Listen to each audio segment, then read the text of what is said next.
Hello, friends from all over the world. Welcome to Honor of Kings. If you don't know about Honor of Kings, don't worry. We will give you a full understanding about the game through 4 episodes. If you already know Honor of Kings, you should not miss this program, as you will find all the key information you want to know.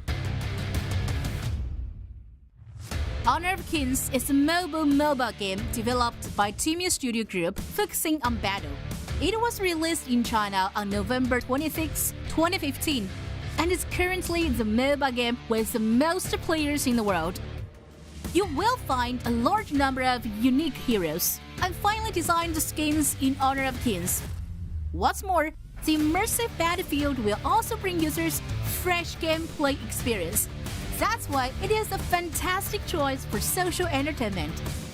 The first season of KPL was officially launched in September 2016, and we have witnessed the birth of 13 champions.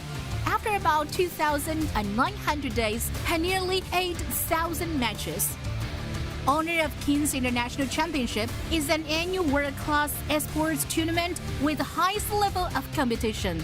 It's worth mentioning that the 2021 Honor of Kings International Championship, which contributed 600 million content views on the day of the grand finals, reached 170 million users during the tournament. 2022 Honor of Kings International Championship will witness a whole update and hold a dazzling $10 million prize pool.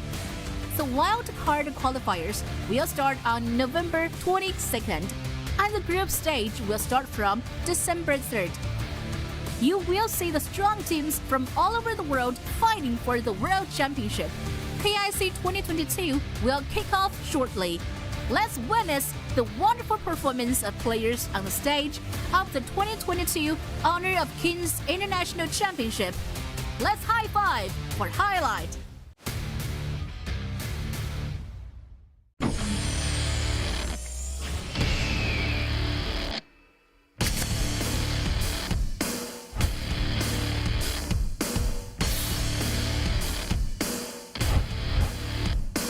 感觉得扛不住了，开始吼我进行了一波绕后的位置，想踢过来，但是没踢到什么关键位啊。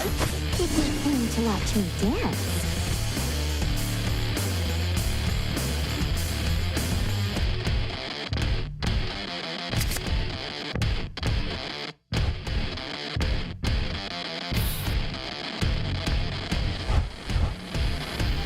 阿凯就是不要开，这一波长枪进场，再来一枪还能再收一个。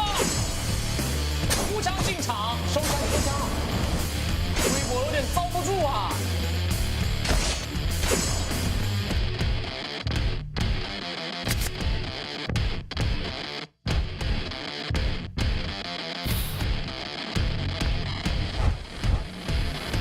李毅知道已经没法打了，他得换线，又找到机会了。其实闪现回身再拉到太乙，反杀。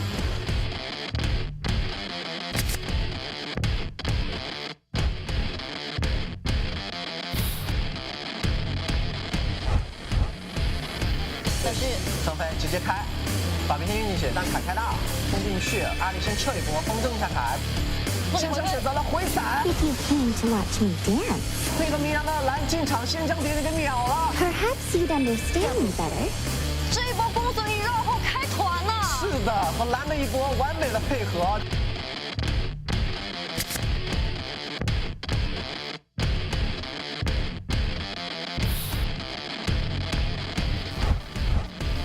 带上，来一口咬进去。 Nothing draws a shark better. 接着上断腰，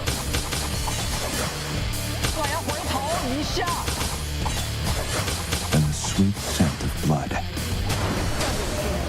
断腰再一次站了出来，自己还有个多甲，再加上个名刀，公孙离来了，师傅我给了一推。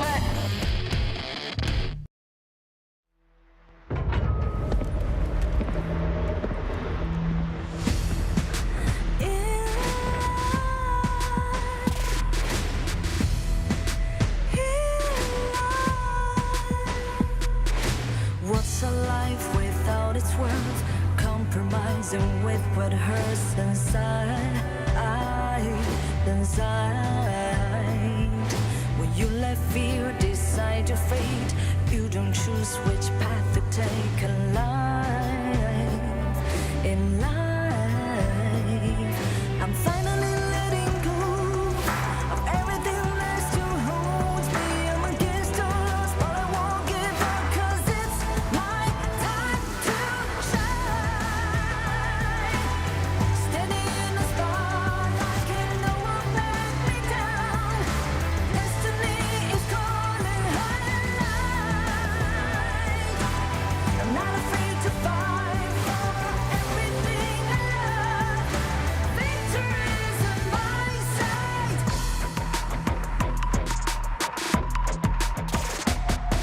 The more we lose, the more we gain. The more that nothing stays the same in time. In time.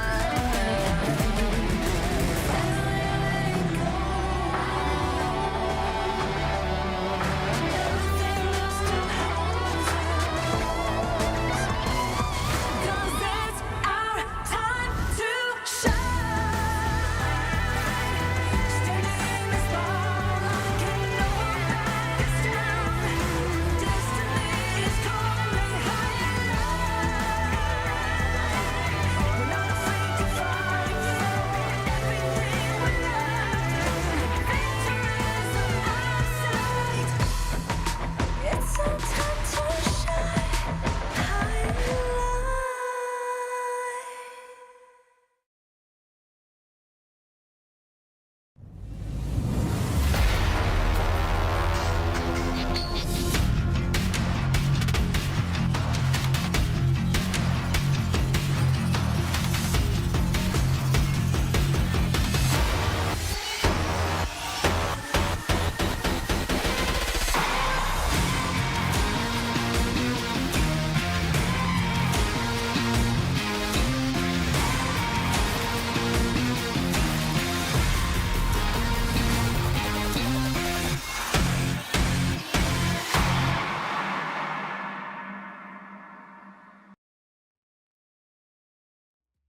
All right, ladies and gentlemen, welcome back. This is 2022 Honor of Kings International Championship.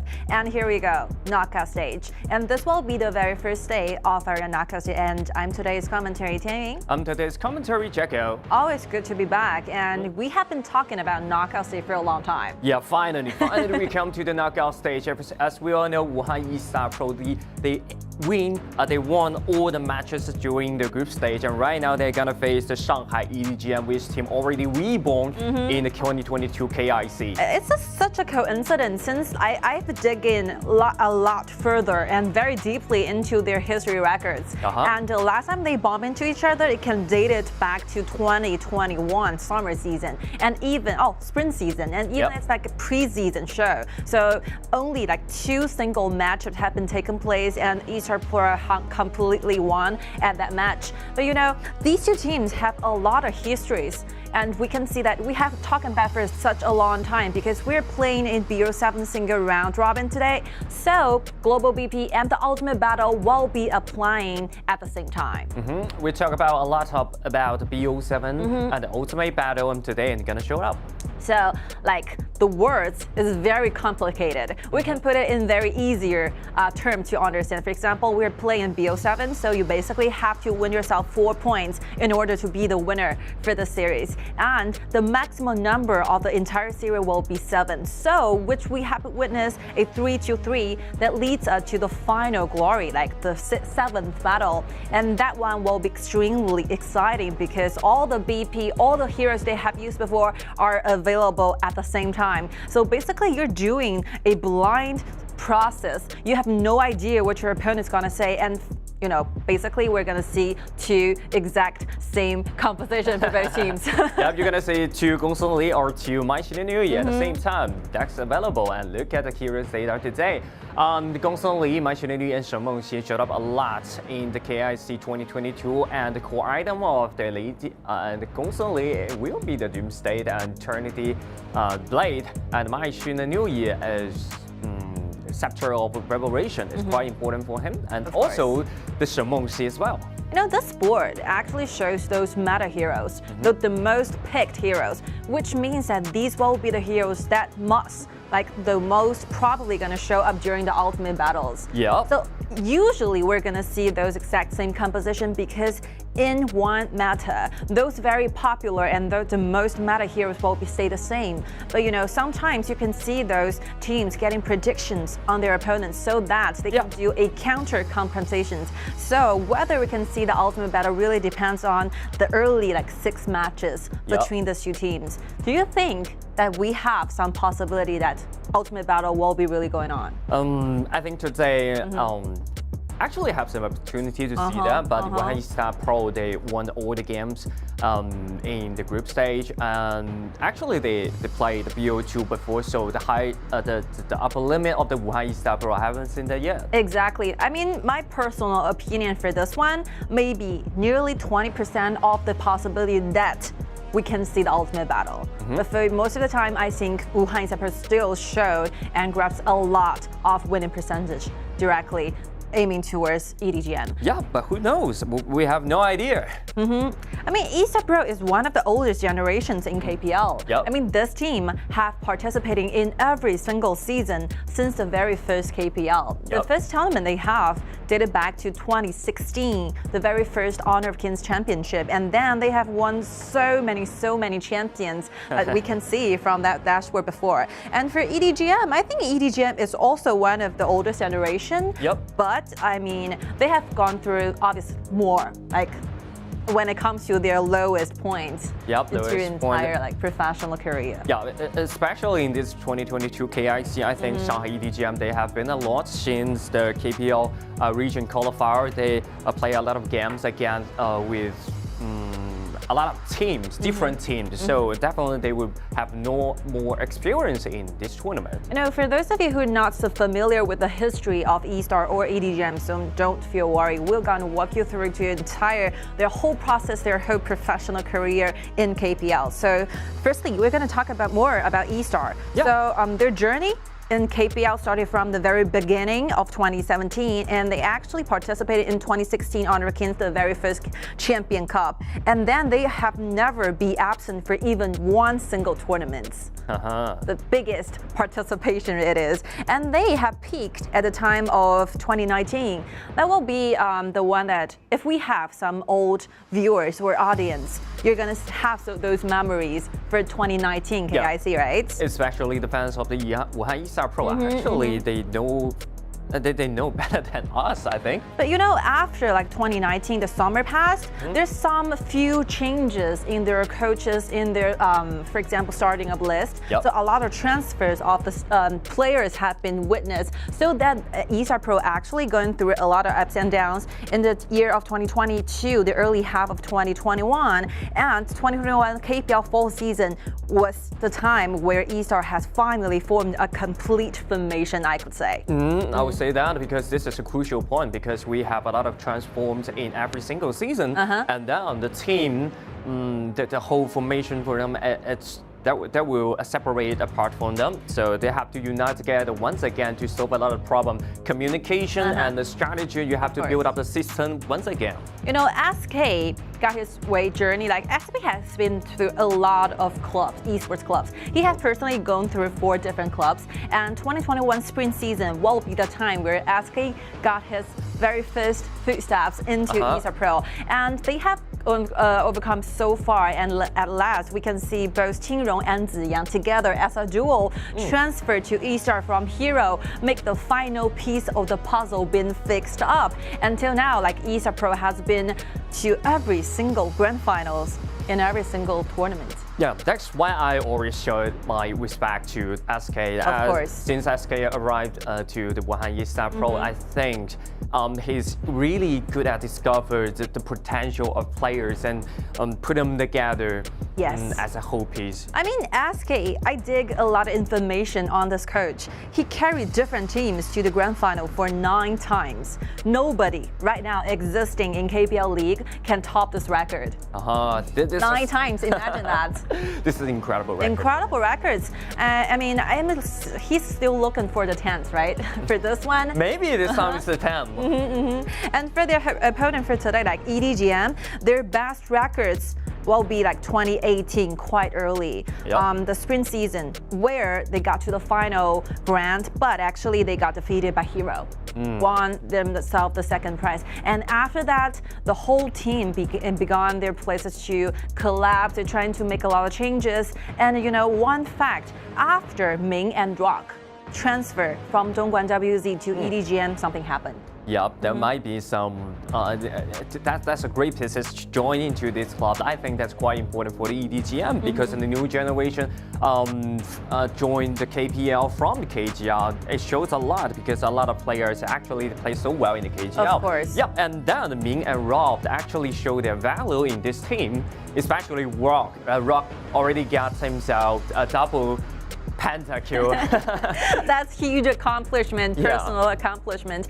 And you know, in KPL, we have like 3 different categories. We have Group S, Group A, and Group B. So usually EDG.M will be staying in Group B for a long time because they're still going through a lot, trying to make their best formation. But eStar will be always standing on the top of the pyramid, stay forever at Group S. So this will be the very first time in like nearly 2 years for these 2 teams to be doing a BO7 together, especially it is stated into the highest quality, highest level of the KPL and Honor of Kings tournament. Yep. So a lot expectations will be held directly towards this kind of BO7, and hopefully our 10 players have been prepared a lot for this. Yep, nearly 2 years. About a year and a half. EDG.M always stay as an underdog in KPL region, but I think this is the time. The anger they have been precious for a long time finally got the explosion moment in this very precious moment. I mean, this will be the second time for these 2 teams to play in a BO7. The most recent BO7 they played will be dated back to 2018 KPL summer season, where Global BP and the Ultimate Battle, this kind of rules have not been released and officially applied to KPL in history. Yeah. It's been all day. Here we go. 有没有说服他最后点一下？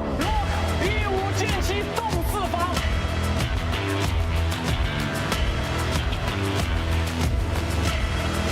我打起了舞步，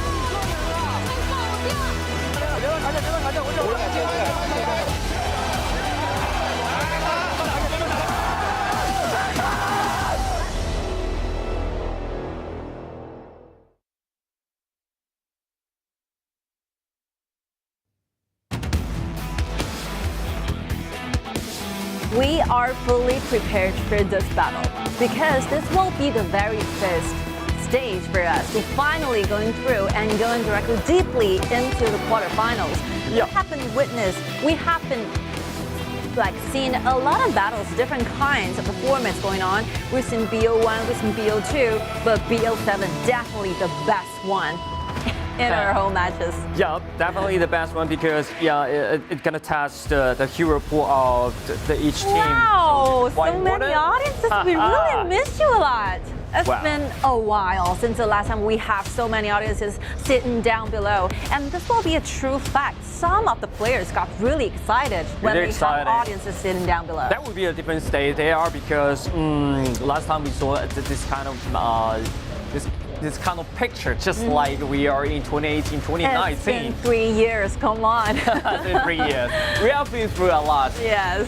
So hopefully our audiences right now sitting below will be enjoying a great time, and hopefully from the audience from all over the world, we will have a great time as well online. Yeah, and this is a very exciting moment for the players, and also a precious moment for them because they haven't been faced this numbers of audience since 2019, right? I've been getting really nervous about this. Yeah. But sometimes, if you a professional esports player, you're gonna conquer this. You have to go in through this kind of nervous feeling, this kind of anxiety when you're going to upstage, because every single movement, every single play you did will be witnessed under pressure. Yeah. Huge ones.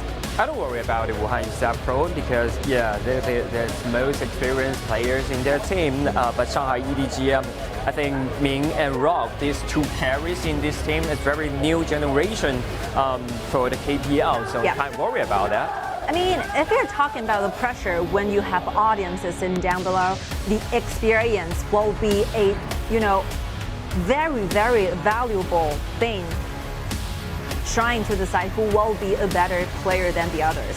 So you have to go through a lot trying to shoulder this kind of pressure when you're directly facing those audiences who will give you the hand claps when you did something good, but also they're gonna start criticizing you when you did something bad. That's the decision that have been made. I think that's quite a short time for the EDG.M to reset themselves because after group stage they have only 3 days or 3 days for the reset and do some research on eStarPro. They actually, I think they did a lot of homework about eStarPro, but this time this is a new tournament for them, new meta. A lot of things are hiding in the dark right now with eStarPro. I mean, for EDG.M, their gaming mode is just to switch to the most difficult mode for them. They have the shortest time to prepare, and they have the best and the most powerful team to conquer. I mean, this is a complete nightmare for EDG.M after the draw, but we did an interview, right? Still remember with Huahai and Fly together. And one interesting fact is we can see the person wearing purple tuxedo right there will be the main coaches. His ID will be Mi Fenghua. Yep. So Mi Fenghua used to be working in eStar. That's the reason why Huahai has been so acting so interestingly when we ask this kind of question. How do you feel about your opponents in the very first battles? So they are really good friends. They're so familiar to each other. Yeah, so how well Mi Fenghua prepared for this? Yeah. But I think Mi Fenghua actually prepared a lot for this game because if one step wrong, every step will become wrong, and no step forward in the future because this is a knockout stage. You have only one shot. Yeah. The most thing that I anticipate from this match will be the jungler. So I always think that the whole rhythm for eStarPro will be started on each lane. For example, their rotation from the mid lane and the support, for example, Qingyong and Ziyang. By those kind of movements and rotation together, they will trying to give Huahai a safer environment to do the farming up, and then the whole team just belong to the side of eStar. So this will be a quite hard task for EDG.M, trying to find a good resources when it comes to the junglers. Will Yuan be gaining enough time and enough jungle to farm up? This will be a huge question for today. Huge question and huge pressure come from Huahai, come from the eStarPro. Yes. Actually, when eStarPro, the style they're playing were so familiar in the previous game. 2.5 or 3 minutes will invade your jungle lane, the top side, and Yizheng, the marksman, will suffer a lot of pressure, but it's okay. He always can deal with this kind of pressure. I'm very surprised to find out Yizheng will be the most experienced players. He's professional. A career started in 2018 full season where he will be the player representing JC, and JC will be now the club of DYG. Yep. A lot of changes have been going on, and Yizheng definitely one of the oldest, most experienced player in the team of eStarPro. And Huahai, OG, definitely the team leader from now. And Huahai has been enrolled in eStar since 2019 KPL spring season, and at that time he will be the youngest generation, the youngest player in that team, and also the position will be the bottom laner. So these two players, Yizheng and Huahai, is the most representative of the new generation and the old generation, I think. Of course, Huahai even won himself 2 pentakills using 2 different kinds of marksmen. For example, Gong Li and Lady Sun. Yeah. So Huahai has been a jungler forever in eStar right now, but the records of him gaining himself the pentakills will be the time he used marksman. This time you're gonna face Rob, the double pentakill. Well, yeah, those FMVP records and the pentakill records are kind of evened up. Yup, but this is the next level of the battle. So there will be a lot of pressure for the Rocks right now. Yep. The new generation come out against Wuhan eStarPro since 2018 haven't been 2019. No, since the 2019, right? And then Rock, they're always standing in the Group B. So this is the first time for him to face the Wuhan eStarPro. And speaking of OG, like Ningzhi, the top laner from the side of EDG.M, he was a really like OG for the entire club, the most experienced player since 2018, like won 3 champions when he's representing Hero. And 2019 spring season will be the time where this player transferred to EDG.M. He has been stayed in EDG.M for a long time, and right now I think they're together acting as a team, peaking at the right moment.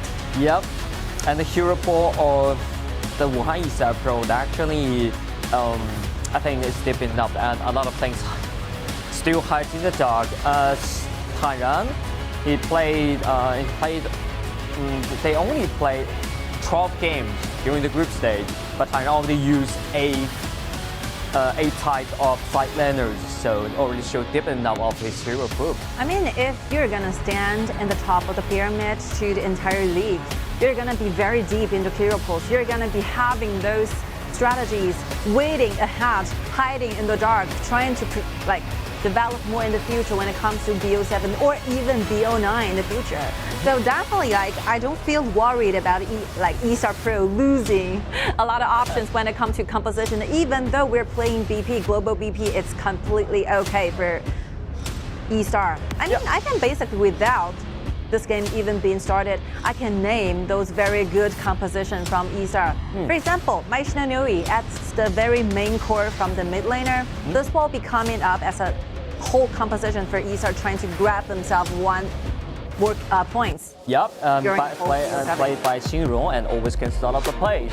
And Kai, Guanyu, Agudo Match has so many choices for the side of Wuhan eStarPro, but definitely EDG.M have this whole thing prepared. All right, let's get right directly dive into very first battle between Wuhan eStarPro and EDG.M. This will be the very first match in the BO7 series. It's so important for them, the BP, the style of BP that will totally different from the previous game because they're gonna save a lot of spots for that. And if you remember, we have been talking about this forever, so we have been casting BO2 games a lot. So we're gonna see those exactly same ban places in the first round, but BO7 doesn't work in that way. We can see 3 classical system and composition has been banned, and Gongsun Li is also being put on the ban places right now. And the Maishinanui will be the first pick of the Wuhan eStarPro. Yixing and Wang will be the first and second place for the EDG.M. I think the first game probably so familiar to the BO2 or the BO1 because all of them they just want to win the first game because that would be a huge courage for the team. Mentality. If you have a good starting point, you're getting yourself a better mentality compared with the opponents. So we can see basically these two teams are going directly further, going to get themselves the most meta picks heroes in this current ones. So basically all fired up. Wang will be the third ban of the Shanghai EDG.M. I think Shanghai EDG.M they still lack of some burst damage. Marco Polo will be one core. Yup. In the red side. Because like Maishinanui, it's really difficult trying to avoid with this kind of dive. So they have to earn themselves those marksmen who have a lot of dashes available, a lot of flexibility trying to offer during the team fight. So Marco Polo definitely a better choice when it comes to the other those marksmen who have to be standing at the positioning during the damage. Yeah, when you face this kind of CC chain, you're confused about that. So the Marco Polo is the best solution. And then look at the support, they eliminated Shunbing and Okay. I love this kind of combats. I love this kind of, if you're trying to do those CC chains. If you're trying to engage, I will accept the challenge. You can see the answer from EDG.M, also great CC chains over there. Yep. So Marco Polo will be surviving and trying to find, the perfect time to dive in by himself. The other rest of the squad then trying to also do the damage, trying to also engage into the team fights. Yeah, I don't worry about the CC chain about the EDG.M. I just worry about the burst damage. It's right after the CC chain lands on the target. And right now, actually, when eStarPro, this kind of job, they went really through around because Luban number 7 this is Onyx. separated from the Luban master. That would be the risky movement. They really have to change the choices when it comes to the marksman. Yeah. And the ladies one will definitely be a better answer comparing with Luban number 7. Yeah. Because Taizhen actually it's not necessary to match with Lady Shen. Yep. But the It's not Luban a number fixed 7. formation. But Luban number 7 is quite important. So the last pick of the Shanghai EDG.M, the counter pick of them will be Jing or not, because they still lack of the burst damage when the CC chant completes. Maybe Yao. Yao. Will be the chance. Maybe they're so flexible in the game, in the big game, but Myanmar didn't say she will be a counter choices. Okay, this is okay.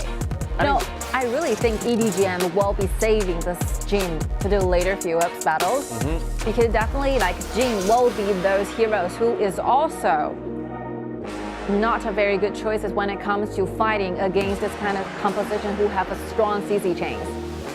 But Shanghai EDG.M actually they save a lot of heroes for the next game. Yes. Yeah, compared to the other side, you can see eStarPro they put a lot of things on the table. Yep. Like this composition from eStar is usually seen in their playoffs. Once it's a BO5 or BO7, they usually start the whole series using this kind of composition, looking to win the very first battle in the series. So their familiarity with this kind of composition, we don't have to really worry about this. But EDG.M choices, you can see those picks are not bad picks. But sometimes you just have to figure out how they can forming better and deeper bonds with one another. It seems to me like these are 5 separate picks, but they are not like coordinating together to form a better chemistry. Yeah, it really depends on the individual ability and the execution in the game because Marco Polo is so important in this game, especially in the mid game. This player have to start at the pace and manipulate the game in the mid game, or otherwise, I think eStarPro gonna destroy you in the late game.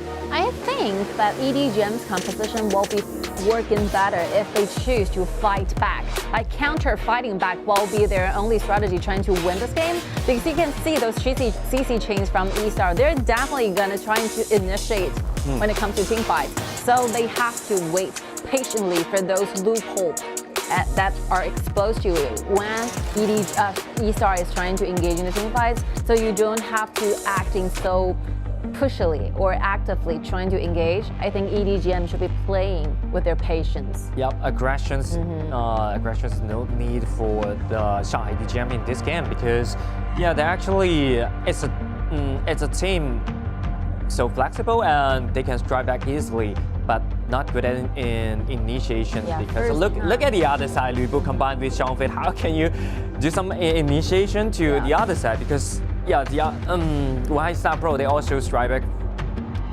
very good at strike back this kind of composition. And speaking of counter fighting, I'm afraid Wuhan eStarPro, once they unleash their ability trying to engage, they will get clear targets and finish your backliner at once. So maybe that by the fact that EDG.M trying to gather around in 5, they'll be losing one marksman instead. So I'm not so sure like how EDG.M can try to pull off a better team fight in this game because it all depends on how eStar wanted to engage. Yep. The very first battle in this BO7 will be kicked off shortly, and we can see those mid laners rushing to the mid lane, trying to get the waves here. Yep. I think the point is, can EDG.M can do the great defensive coordination is really, really important when they're trying to pull off this kind of composition. Yep. Okay, the mid-land, some trade. And usually the performance and the execution of the strategy from the very first match, you're going to see those preparation, those mentality from both teams. Yep. And look at the top side, 3v3 right now, and now it's been taken very low first. Let me go for Yan. And that's quite weird, Ziyang even has a smite available. Yeah, and look at Wang is in danger. Compared to loss. Okay, it's Yuan. Yeah, it's Yuan in danger. I mean, compared to loss, like, even though eStar have give their opponents very first blood, but the loss will be the support. But Yuan got killed once. This is one price that you're not willing to play. Okay, and right now it's been level 4 and live with his rat. So this is the big problem. This is gonna be hard for EDG.M. So hard, especially for Yuan. I mean, if you ask me to name one person from EDG.M who's willing to give it a very first blood to, but Yuan was definitely the last pick. Yuan really needs to farm up to get to level 4. Yep. Need to share some waves in the top side. Level 5 already for Huahai. Getting the kills, getting the farms, looking all good for the side of eStar. Okay, the next movement of the EDG.M. Just keep the priority of the mid-lane. I mean, the spawning time of the blue is almost the same. So both junglers have to rush back to their own jungles, which means that there's not gonna a lot of roamings or a lot of ganking happen on the side lanes. The next plan, the next movement of EDG.M is so important is to secure the rep. Because when you lose your second rep, there will be endless of this. Wow. Okay, Flash going inside as usual uses ultimate. What a beautiful strike of that. And look at that, is that enough damage for the kill? Not enough for that, even the Flash. I mean, but Ming and Yuan are actually brought quite low, so losing the opportunity, losing the initiative, trying to gain the river vision, which means that eStar can control the Tyrant at the very first place. Yep, and Ninja. Okay, they got the strike back in this time. Ninja 1 versus 2. And right now still have the chance to get out of this place. And look at the red, just like what we talk about. Like envision all the time, starting from the red, and the next time they're going to do is going directly towards this blue. And EDG.M is losing a lot. Their jungler getting killed at once, and the two like main cores, like Min and Yan together getting very low, and a little skirmish happened in the mid lane, which means that eStar are actually winning in every single lane. Not to mention that Lady Sun have complete domination over Marco Polo during the laning, only by herself. Yeah. And the bottom side turret needs to be destroyed in this moment. When you lose your red, there will be some danger about your blue. Look at Ziyang, look at the positioning right there, waiting for the blue to spawn. The next target definitely, and also taking those side jungles away, those lizards. Look at the position of Yuan right now, it's heading to the blue. But this is quite important for them to defend this blue. And Huahai still forming up in his blue. Okay, ultimate trade, ultimate right now. Ninja uses ultimate trying to get inside, and Zhang Fei will gain the cool for himself, and then let the first damage jump inside. Look at Huahai gonna dominate this kind of proposition and this kind of team fight. And then Marco Polo still have no ability to guarantee some kill in this team fight. I mean, still eStar will be the one team leading and winning for this entire match. I think this team fight initiated from EDG.M is actually good. You can see, use the flicker together with the ultimate Yan trying to hit the target for Lady Sun, but unfortunately, like Ejin's first ability, the dash will be available for him to make rotations.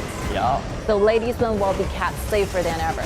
Like Brock usually get this opportunity using the ultimate, but the damage at the early phase is not enough. And after all the ability has been used up, it will be the time for Huahai to shine during the team fight. And after this, you can see 4-0 KDA to Huahai. It's a fixed situation here. It's a fixed situation here. Quite a fixed situation. Because Yizheng not a real core during this team fight. Because this is only 5 minutes at the stage of this moment. Huahai will be the true core of that. And EDG.M, they picked the wrong way. They switch all the the whole potential to Yi-Zheng. Yeah. This is the wrong way. This is where like eStar really played so good because they're hiding vision for Huahai all the time. Like EDG.M wants to aim in this land. They really want to did it. But unfortunately, they do not have enough ability, they do not have enough vision to do this. Like Huahai is so good, excelled at hiding vision and giving those fake vision to the enemies. Yep, and right now, blue, once again. No engagement. This kind of combos. Look at Marco Polo has been destroyed within seconds. And right now, Yanmeng's been taken very low. I have to go back, and Yuan trying to gain something back. But of course, it's his life. 1, 2, 1 for 3 trade. I mean, starting from the very beginning of team fights, we can see the solo kills over there. Huahai using all the damage, like instant kill over to Rock. Without Marco Polo has been playing, like EDG.M will be completely losing during the team fights. You can see how safely like Lady Sun is being protected by the vision offered by Zhang Fei. No winning possibility of that team fight doesn't happen. You can see the replay. Look at the standing, the positioning. Lam getting vision of Marco Polo, getting an instant kill, while the following of the squad, the ultimate combo from Zhang Fei and Lu Bu together trying to secure it down there. And Qingro, Maishinui together with Yi-Zheng just frustrated, dealing your damage, and that's all. That's all the thing you're going to do during the team fights. That's what we call the perfect team fight. Like every single member just so clear about what your duty are, what their duties will be applying deeply into the team fight. Yep, and especially Huahai, he performed so well. Oh, Huahai definitely the best one. Even he just knocked out Rock. Knocked out Rock even before the team fight began. No, before this match actually taken place, we haven't said this before. We are kind of worried about the junglers from the side of EDG.M because eStar will be working as a team trying to give Huahai the better, one of the best environment to farm up. Yep, and look at Ningzhi is his ultimate and trying to do some damage into Yi-Zheng, and Huahai saving his passive, trying to get into the blue. Right now, that would be something happen right here, but Yuan always again his blue back. I mean, EDG.M really tried, but this kind of situation will be solved by the simple use of the purifier from Yi-Zheng. So the information from the spawning time and reactivating time of the common skill will be acknowledged by the side of EDG.M, but only this very slight information is not enough for EDG.M trying to turn this tie around. Yep. The top lane 2 wakes. Even though you get back your blue, but yeah, Marco Polo actually need this red in this moment. This is why we are kind of worried for EDG.M after the whole composition has been chosen off. You can see she's trying to avoid those CC chains, they choose Marco Polo, but definitely gonna lose during the laning. So you have to perform even better when it comes to team fight. Okay, once again, Purify is being forced out. Once again, look at the Qingyong flanking in the back line. They're going to destroy Ming or not. The passive in trigger and use the flash to get away. But double kill back over to Ningzhi. Huahai arriving. Okay, Huahai trying to clean this wave. Another kill. A lot of pressure. Get himself a double kill. Wow, you are always waiting for the moment where Huahai make it to the right position. But even though, I mean, the jungler does not kill all the members, EDG.M will still be the one leading and quite trying to win it for this team fights because you're losing. You're kind of falling far behind than your enemies in the gold. If you're gonna do this 50-50 team fights, and it'll be favoring your side. Yeah. I mean, look at the time, 9:30. If eStarPro continues to win in the team fights, they're definitely going to control those common objectives. So if you perform the team fight like this for the side of EDG.M, I think it's good enough. It's good enough for you to buy yourself more time, trying to slow this game into the very late one. Yep, but this is poor positioning for the eStarPro right here because the turret's still right there. Yeah. If the outer turret of the mid lane not available at that time, then why definitely you're guaranteeing the quarter kill. So definitely, even though it's a 4-4 trade, but I think still favoring the side of EDG.M. It will be good news. Zhang Fei has been taken quite low right here, and the 2-time has been triggered. Look at Lu Bu falling, got Zhang Mi inside. And Yi-Zheng will suffer a lot of pressure from Ningzhi, and TianYun has been taken very low. And this is not a right positioning for the eStarPro. They have to retreat. It must started from the 9 minutes. Like eStar is started wanted to play like too overly excited, I would say. So they really want to engage into one winning team fight so that they can gain this overlord or just rush back to the Shadow Tyrant. But it's because of this underlying reason they're playing it, like rush into a lot. So that Ziyang died for this. Yep. So I think Ziyang have to do it quick. If you want to do it, just do it quick. Okay, uses ultimate, he locked. Hua Hai's right there, and Yan Meng uses ultimate and Flash trying to have some CC chain and over there, but not enough for him or not enough for them. The kill. It's not a wise choice if eStar wants to stay here forever and re-engage one more time. So from the mid game, starting from the mid game, I think EDG.M, they're kind of accepting those challenges when it comes to teamfight quite peacefully, right? Yeah. They're trying to digest how to fight back going against eStar, and like the recent two teamfights are actually quite good from the side of EDG.M, managing to get themselves this overlord. This will be extremely important if you are losing in the very early game. Yeah. It will save you, they will buy you a lot of time to battle the minion wave. And right here, the red bulbs has been spawned at that time. There will be a skirmish or another team fight in this place. And look at the Lambo, it's not captured. Once again, Shiro uses ultimate, jumping through the back line, but not enough damage to ensure any kill of that. And Hua Hai has been taken very low by this drive back beautifully. Games himself a double kill. Now, that is the one true core about why you're gonna give your every single resource to the jungler for this meta. Because if your jungler just performs so good, farming up so peacefully in the early game, you're definitely gonna be thriving during the team fights. You can see those dive and those damage from Hua Hai will be massive when it comes to how EDG.M can try to soak in those damage, and not enough tanky items from those two frontliners trying to absorb the damage from Hua Hai. Yeah. Initially, I think this team fight is really good from EDG.M, but this ultimate from TianYun managed to knock him 4 members, trying to wait for more for Hua Hai to get and to reach for the team fight. Yeah, I just want to say the drop of the eStarPro, actually they're pretty good at this kind of location. Yeah, the team fight in this location, TianYun can separate the battlefield and Ziyang can separate the battlefield. And also I would like to have some word of the Qingrong. Qingrong, when he gets initiation from the other side, he will use the ultimate to strike back in the first time. So he can zoom away all the back line of the EDG.M. Yeah, this is just simply show their familiarity with this kind of competition. They have been playing this competition for a long time. They know what they're gonna do during the team fights. Every single member know exactly how to execute during using this kind of composition. For of that, I think the EDG.M, they don't need to rush too hard. They have to kite around because the marksman of them is Marco Polo. Wow. It's really hard for EDG.M to use this kind of composition to fight back. Because every second you can see the ultimate from Ming, the ultimate from Yuan, they're trying their best, trying to find a great opportunity there. Alright, Yuan is getting quite deep when he's trying to manage the wave. Okay, it's too deep for him. And Yixing's ultimate is being used in that place. And look at the Immute can dodge the CC of TianYun from TianYun. This is quite dangerous. Like if Yuan take a step further, I think this kind of rescue plan will not be working from side of EDG.M. And they also custom the Howling Emblem. This is one very important signal when it comes to late game initiations. So if you do something brave and bold, you have to pay for it. And you have to wait for the next CD of the Howling Emblem. Okay, quite quick, ladies and nearly took the deck out in this place. Oh, only the last time the Daybreaker has been defeated. Maybe 10,000, but maybe 1,000 for him is available. At a boost of fortitude, even gain better laning situation at the early game. Marco Polo damage will be completely soaking in. Overlord it is.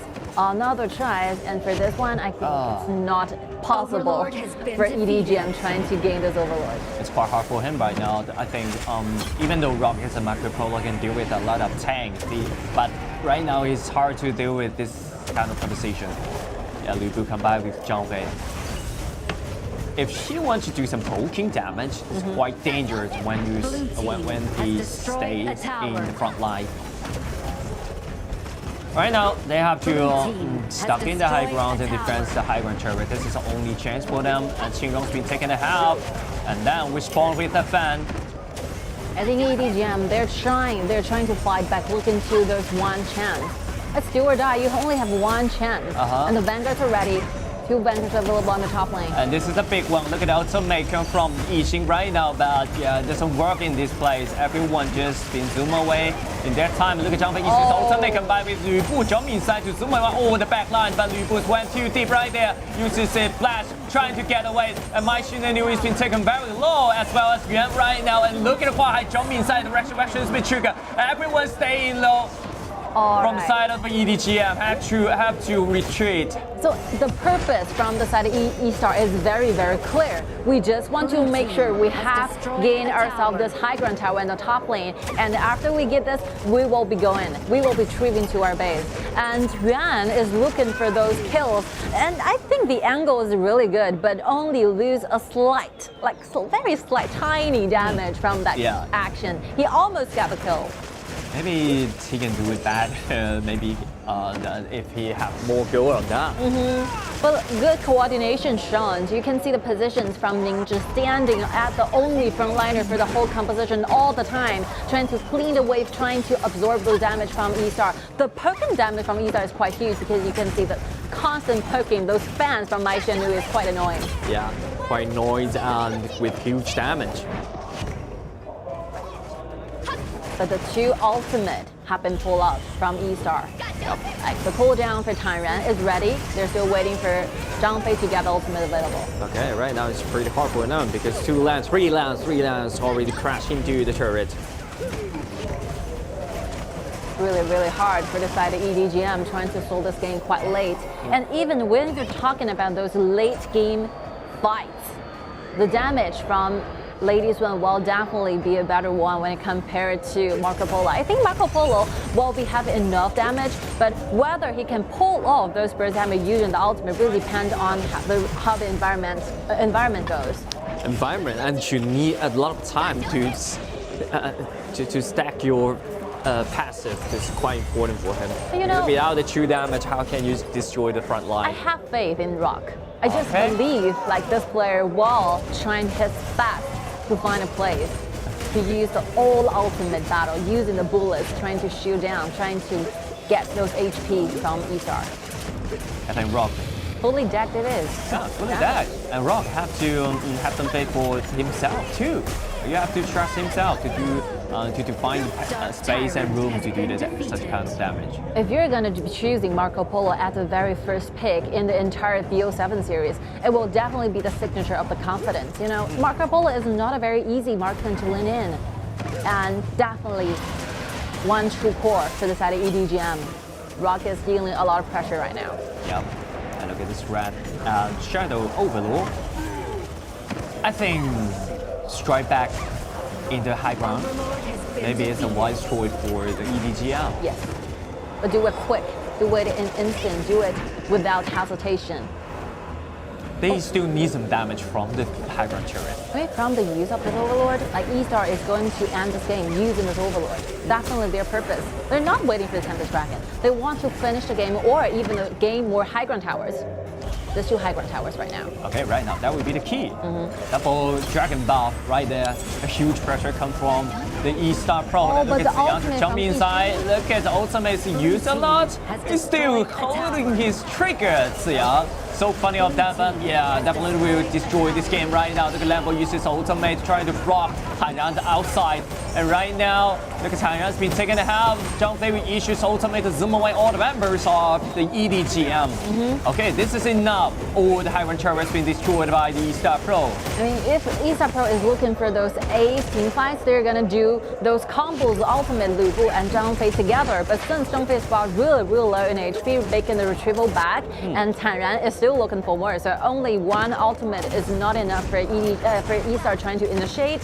So from this single team fight happened just now, eStar just managed to take 2 more high ground tower to their side. Yeah, that will more more safe and just take down the hyper. Oh, wow. Look at the rocks, Zhang Minzai will take down Yi Zhao, tries to transform to the resurrection, but resurrection is not enough to finish that kill. Look at Hua Hai, Zhang Minzai, the destiny. He still have the destiny. He will finish the clean. Look at that. The Splendor will buy him some time, but only a few moments of that triple kill. Back over to Hua Hai. He just cleaned all the battlefield. Directly diving where the waves are on the bottom lane. Will it be enough for eStar trying to finish the game and win the very first victory in this BO7? I think you're looking at a great opportunity there, but because like Ningzhi will be the only member surviving right now.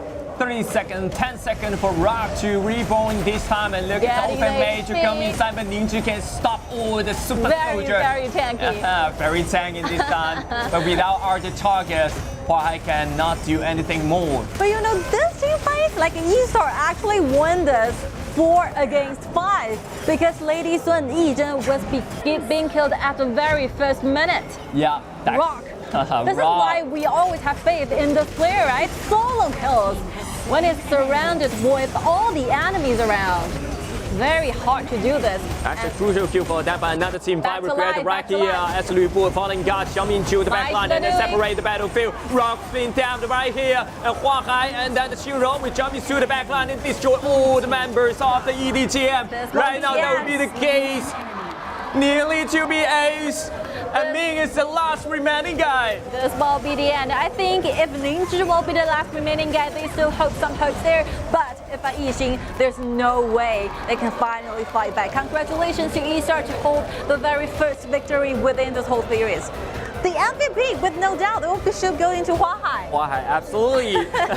No second winning, running up to trying to win this award. I mean, peaceful farming up, dominating the whole team fight, the whole game when it comes to any single engagements. Wow, good done. Without doubt.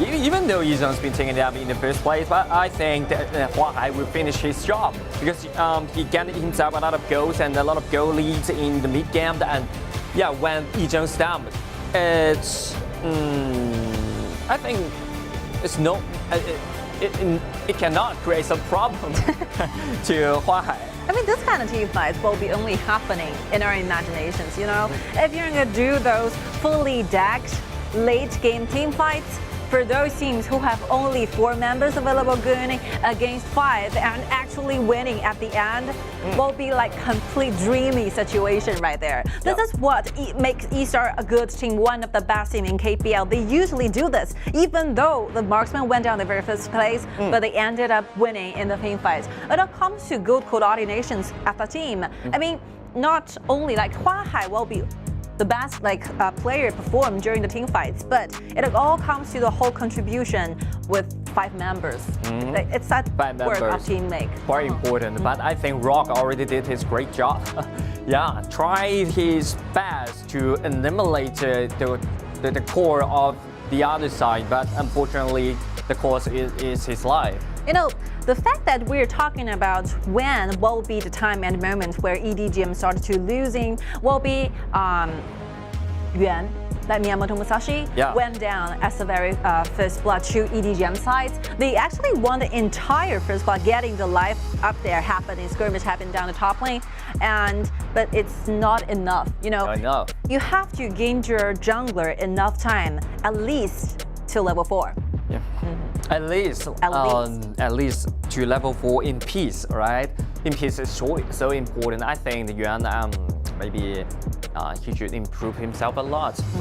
Maybe for a little bit, because when he trying to gain himself the midland spirit sprite, that will be some mistake at that time. I mean, it's easy to understand the reason why he showed his appearance in the mid lane, trying to gain the mid lane river sprite and also share the entire lane with Yixing, trying to get to level 4 sooner than ever. But unfortunately, this kind of movement and this kind of actions won't be fully predicted from the side of eStar. That's what makes eStar so good, because neglecting the fact that they know exactly how to perform their own. They always do those kind of predictions towards their enemies. Especially the junglers. So why Yuan we suffer a lot of pressure in that at this game we showed us. And you know, if your jungler is losing at the very first minutes of the entire game, you can see that Marco Polo is really struggling down below because phasing with Lady Zun is not an easy task. Yep. And the top lane, nothing's gonna happen because those top lanes, those top laners needs to be assisted by junglers ranking and ganking, right? So if like Miyamoto Musashi went down at the beginning of the match, you can see those lanings happened in 3 lanes just started to down a little bit. So that's a little pity in the very first game, very first stage in the game. So the EDG.M, the main task for them is to protect the jungle land in the early game. So I think that the team fight during the mid game and the late game they play quite good, all right. But the early game they lose too much advantage in the game. But also I think like eStar is being very excited, obviously, because some mid lane, for example, those 2 engagement into around 9 minutes and 10 minutes, there might be something they can do better in the future. Yep. So completely understandable because this will be the very first match kicking off the entire knockout stage, entire qualifiers. So MVP, Hahai. Hahai 13 kill in this game. 13 kill, 1 death, and 4 assists. And look at the guild he had. Nearly 30%. I think 10% come from the other side. You know, this is worth mentioning because sometimes you just have to know, you just have the idea of what makes him such a great player because if we have audience sitting down below. But this kind of player just got even more excited than before. And look at the dive in, look at the damage, look at the correct angle that Kuang choose to dive in. Even though they're losing Yijin at the very first place, I think, don't worry buddy, I got this covered. Wow, triple kill. Triple kill, finish all of the battlefield. And finally, after this, started to show some happy faces down. This will be the moment where they know, yeah, this will be the ending point for this one. That would be the crucial point that they feel really, they're really heading towards the victory. But also like good sign for Ningzhi, even though they're losing in the very first battle, but after the whole match, but after the whole team fights, like Ningzhi keep himself in a better situation, a quite calm mentality. Quite calm. Look at the item he had in the very last minute. He just sold out all the items and transformed to the say Sanctuary and then transformed to the Destiny. Yeah, and it costs a lot of gold, but that means he fight to the last seconds. Fight to the last second it is. But you remember the time where Ningzhi will be the only one surviving for the entire team, and he changed into the Sage of Sentry, just give extra information to Huahai. Yeah, we're not gonna finish the kill right there, just going directly back to our base and trying to gain more dragons. But that's not enough for the EDG.M. Maybe the next game they can just put up some meta pick in the second game because this kind of job, we already can predict some vision in the mid game and the late game. Definitely will work like that. I mean, definitely, I think both teams could be improving more within the single series, but you know, you have to understand this. It's been a long time, almost 3 years since the last time we have audience sitting down below. This kind of excitement will affect some of the performances, some of the qualities our players try to perform. I think both teams have already did a great job at, but I assure you guys, the following next matchups will be definitely a better ones, even better ones. Even better ones. Some of the players, maybe when they're facing this kind of situation, they will become more stronger. But some players, they will feel nervous, lack of some good mentality, and that the manipulator of the hero, that will be a little bit change of that. This will be those quality differentiated teams and players to be the good ones and the bad ones. Very important, and trying to make sure you stay in the healthy and stable mentality. It will be the most essential part for the players and the whole team, the whole coaches to do right now. So we will be taking a short breath. We will be coming back shortly.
紧张的。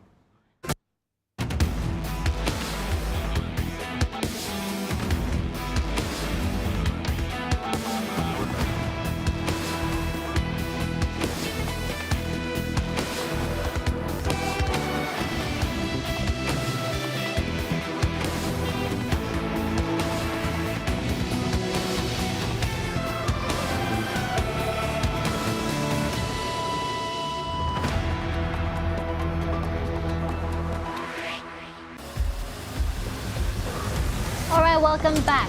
After a really short break, here we go. The second matchup within the entire series. And then the eStarPro, they haven't lost any single game since the group stage. That will be the huge pressure to the Shanghai EDG.M. Yep, and Shanghai EDG.M actually they performed not bad in the late game during the team fight, especially Rock, right? Rock definitely earned the key in the previous game, but that's not enough to push them forward to another victory. You know, you can literally see them like getting warmed up second by second. Initially, when it comes to early game, during the laning, during the ranking, during those ganking and roaming, they are really nervous. You can see those nervous out of their whole actions and performances. But after like several minutes goes by, I think they're getting their whole attention back for a little bit. Well, that's reasonable because I haven't seen such that number of the audience since 2019, so quite understandable, but I think they have to adapt to this. Completely understandable if you're feeling a little bit nervous, a little bit overwhelming by the whole crowd. But definitely, if you're gonna be the top ones in the league, if you're gonna be the champion, the final champion in 2022 KIC, you have to fight over this. And after a short break, they're gonna do a lot of discussion. They're gonna make a lot of communications with one another, trying to gain themselves a quite calm mentality. I think they have the ability and potential to do this. Yep, they're gonna change the strategy in this game because they have to be aggressive in the early game to show them competitive against with the Wuhan eStarPro, especially in the jungle line. So the mid lane, the jungler and the side lane is quite important. All right. More introduction of the rules. So within the BO7 or BO5, the team who obviously previously got defeated will have the opportunity to try to decide whether they're going for the blue side or the red side. So after getting their first failure in the very first match, EDG.M decided to go to the blue side while Wuhan eStarPro have to come to the red side. Yep, the blues actually have some advantage because the first pick, you can pick the hero you want. On the red side is the counter pick. Oh, look at the ban. You can see the changes, right? You can see those changes in BO7. Okay, this is the kind of change because, Rock absolutely he has been used the Marco Polo right now, and then the ban with the Kuang because Nian Xiao Sa is also another carry and the core in the EDG.M. They change the target. They don't need to target on jungler right now, I think. You know, eStar is like this. I know you have a good warrior in your composition, but sorry, dude, I also have one of the best side laners in the entire league. Going directly to this match on Aguro, like no time will be needed trying to figure out what will be the best choice for eStar right now. And no time for the EDG.M right now, and we can look at the face of Rock. He just close his eyes and think about, wow, how I can play well in this game. Okay, you play with Meng Ya. Meng Ya is a good counter pick. Yeah. When you're going against Ma Chao. But you have to pick some. You have to show some point to delay the farming up of Ma Chao. This is quite important for them. So the Zhou Yu, they don't need it because the mid laner has been showed up. You know, you can see those importance, those attention leaning towards the bottom triangle from the first from 3 picks from the side of EDG.M. Like pairing Meng Ya together with Zhang Fei, managing to give Rock as much as possible in the early phase of the game. I think it's good. Like EDG.M finally trying and select one of their biggest core for themselves. And offer the right protection, right? So the Zhang Fei is a priority for Meng Ya right now. The Ata has been banned away. Zhang Liang, okay. They banned away Zhang Liang? they would like to use the Nuna. So Wuhan eStarPro, they just ban away Kai. Where's Kuang? We are seeing like Zhang Liang over there. But Zhonghuan is still available. Yeah. So Shanghai EDG.M can ban away this kind of hero. I mean, if you're choosing to use one of your ban plays to try to restrict the choice of Zhang Liang, you might as well just ban away the Zhonghuan add a like simple combo together, trying to make sure your jungler have a quite safe environment during the team fights. Yep. So the last ban of that. Okay, Yeah, Zhonghuan is definitely the Nuna in this place. But I just worry about Yuan. Can he just handle this kind of huge pressure? I don't know, like massive pressure it is. Okay, Marco Polo. It's hard to catch this marksman. You know, I always thought Marco Polo and Ma Chao at the same time in one composition is quite weak in early game. Yep, quite weak. But yeah, it depends on the but it depends on the aggression of the Shanghai EDG.M, right? And the efficiency of those rotations at early 2 minutes from the side of eStar. Okay, they're gonna change something. Oh crap! CC change over there. Import, that would be a Nuna or not. I think the best solution for them is Nuna. Okay, but yeah, it depends on the individual ability of Yuan. Okay, in the previous game, I think Yuan just suffered a lot of pressure. Yeah, the mentality got destroyed by Kuang. So this time, can he strike back or not? I have no idea. You know, I never doubted Yuan's personal abilities. I just having thoughts and hold some. Okay. Switching of the positions and the hero being chosen. Lam will be a better choice. Trying to fit in this current situation down there. You're facing 1 point down. You're 1 point behind your enemy. You're going directly to those 100% ranking compositions. And no matter what he pick in this spot, Lam or Nuna, it's quite risky choice for that, because when you pick Lam in this competition, you will lose Lam in the next game. If you pick Nuna, you just worry about the state of Yuan. Okay, these two choice for Yuan show some weakness in this competition. All right, you should just worry about that. I hope that Yuan can just handle this kind of pressure. You know, before we saw the very first pick from the side of eStar, I actually think that the bottom triangle from the side of EDGMs are really working, are really aggressive. In the bottom lane, Duo, Meng Ya together with Zhang Fei will be extremely top level aggression it is. But if you're facing the fact that you're doing the laning with Moz always, if Moz chooses to stay on the bottom lane forever, those roaming, those rotation will be really hard to do when you're facing those constant poking and CC chins over there. And show the respect for HK. One Moz can solve a lot of problems. Really annoying when you're doing the laning going against this kind of hero. Really annoying, and you have to use the best ability, then hold and hold the button. But yeah. Moz's second ability finally done on just land on the mark, land on Meng Ya with interrupt your first ability. Another challenge accepted from Rock, and he's not using a Purify for this. Okay. So the standing point where he's choosing to use the first ability will be even more important when it comes to actual 2 versus 2 laning. So just looking forward to how Rock and Yemeng together performed on the bottom laner. And more to that, Huahai and TianYun, those Ma Chao Agudo pair were expecting for. When Agudo and Ma Chao, and when Ma Chao found up quickly, when it reached to the 12 minutes, there will be the biggest problem for Enemy Meng Ya. minions will Alright, arrive in the 5 next seconds. and the second batch between the 2 teams will be kicked up shortly. Let's see how they're gonna do the early game management and the execution of the game will be like. Let's see the first laning down there. Oh, getting so close, so deep, trying to gain the vision here. Look at the sound, look at the voice, very loud. Quite enjoying this moment. Wow, passion, the sign of passion from the audience. Thank you so much. Yep. All your engagements, all your encouragements to the teams and to the players will be acknowledged. And we've got some response from that. Okay. The very beginning of the game. Okay. 这是 Get a house. So we have to shoot and take some counter. Yeah, this And the land power tier again by the EDG.M. Oh, Yanmeng is in a very dangerous place.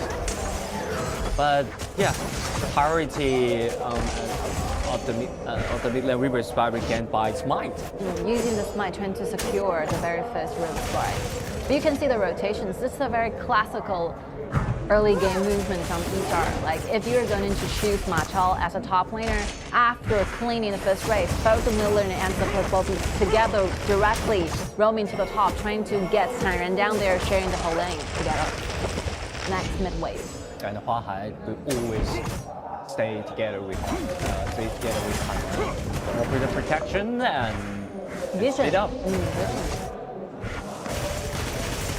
Look at the bottom side, trade some HP. I think 50-50 on that. I mean, everybody from eStar is winning, but EDG.M will be only member who's always suffering a lot. Always suffering. Oh, he's also taking it quite low. Oh, he gonna lose this wave right here.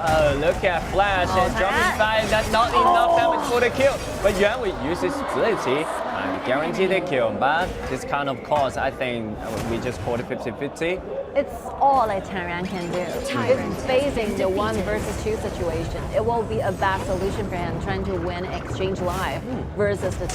So I think EDG.M, they're doing the right thing. Yes, of course. You need to put some restriction when it comes to the fact that you're like eStar is using this kind of pair, Ma Chao Agudo at the same time. Yep. Even though I lose the tank, but it doesn't matter. It doesn't matter. TianYun will be the one true core for the entire eStar. So definitely we're gonna put some moves over there. Yep, and look at the top side. Shoots again and half. Yanmeng still trying to. Oh no! You want too much. Look at the boots. Yeah. Look, he has not enough time and goal trying to develop those boots of resistance. So he will be controlled and throws down there for a lot of time. Way too long for Zhang Fei to go away. Yep. Hiding here. Yeah, good thing. And Yuan waiting for the CD. First blood. Blue team has Good opportunity for that, but Yanmeng actually went too much for that. You're going too deep. Going to the and that with the full control. Yeah, sometimes when we're seeing those competitions between two very good teams, you can see that only slight mistakes will result like so badly. Because everything just connects to one another. They're happening in a sequential order, where the butterfly effect is happening. And this move, trying to jump inside, force the flash out, and then Ning Zhi's explosion right there. So Ning Zhi have to go down. One life, trade the blue farm. I mean, every single positioning of the second ability continuum is really, really accurate, huh? Yeah, the accuracy of his ability. That one makes him so famous in KBL. Like, he predicts every single movement from their opponent and trying to pull off those second ability at the right moment, at the right place. You don't follow your enemy's like steps. You're not to get your heart taken off. But let's see, like the second ability will be predicted to put down there. Boom. Got the target down. red team. Throws down there. And using the ultimate trying to separate the whole battlefield. After all, he's an expert of Xixi. I think Zhao Jun is a piece of a cake. Very easy to digest. All right, EDG.M still trying to wait for those ultimate from Yanmeng. Right now, still 50-50 in the EDG.M. I think EDG.M really did a great job. Yes. Showed a competitive in the EDG.M. eStar trying to fasten up the pace for a little bit. Gaining the Overlord will be one thing for them to do. They still need some time. But you know, one good thing for EDG.M is that even though he suffers a lot, but the laning X is actually working. Yep. He's not losing a lot of HPs when it comes to tower HP. Yep. And Rock, together with Yanmeng, is doing whatever they can do, trying to give more pressure on the bottom lane. But luckily next to Yuan Fang, that's a Fang. Fang can use his ultimate to clean the minion wave so quick. Okay, look at this blue. Already gained by Hua Hai. So not opportunity to do some invasion. I think Yuan is firing up quite good at this point. Like no interruption. It is always taking care of the top lane waves. More better than the last time. Of course, like level 10 it is. Blue team Comparing with has only destroyed level a 9. tower. By leading in the level and personal goals, and hopefully like Yuan can transfer this kind of advantage into actually winning situations. So the more gold you gain, the more responsibility you have. This is jungler, huh? Yeah. Why absolutely can handle this job. I just quite wonder if Yuan can handle this job or not. Look at the red side, and he's been taken a half. Okay, it's quite in danger, so you have to use the ultimate to get over this wall. Saying EDG.M, they didn't find the main they didn't find themselves the main purpose of this team fight, this skirmish. You can see this, that like, the purpose is very clear that EDG.M wants to take control of the red buff. But since the like skills and ability is not available at the same time, so after Ningzhi was brought very low, they have to retreat back. This is one detail when it comes to do the invasion. You have to make sure every single ability will be connected to one another, like deeply.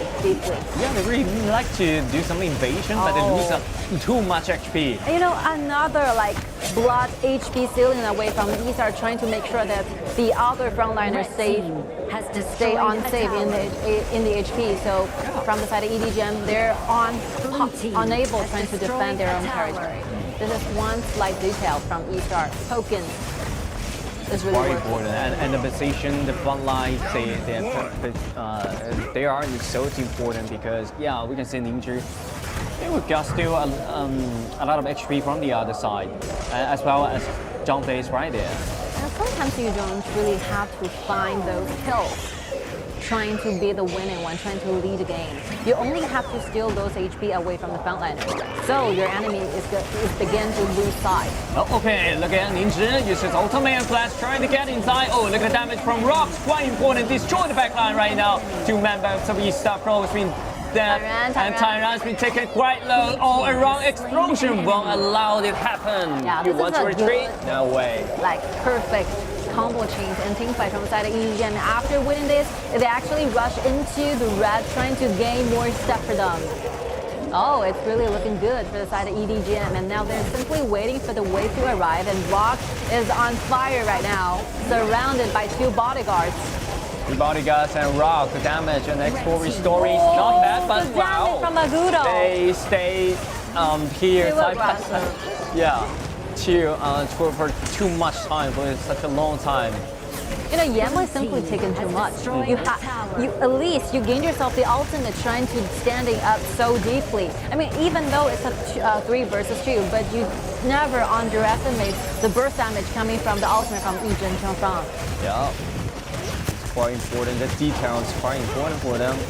It's quite a pity for EDG.M.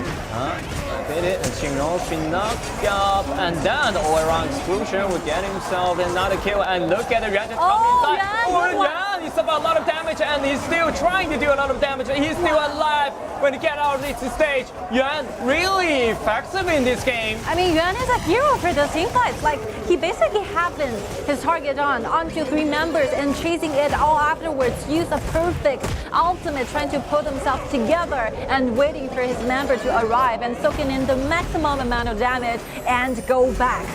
So smoothly. Oh, beautiful, beautiful. Yeah, he can prove himself. He already proved himself. Like the 2 junglers playing along for this match is really good.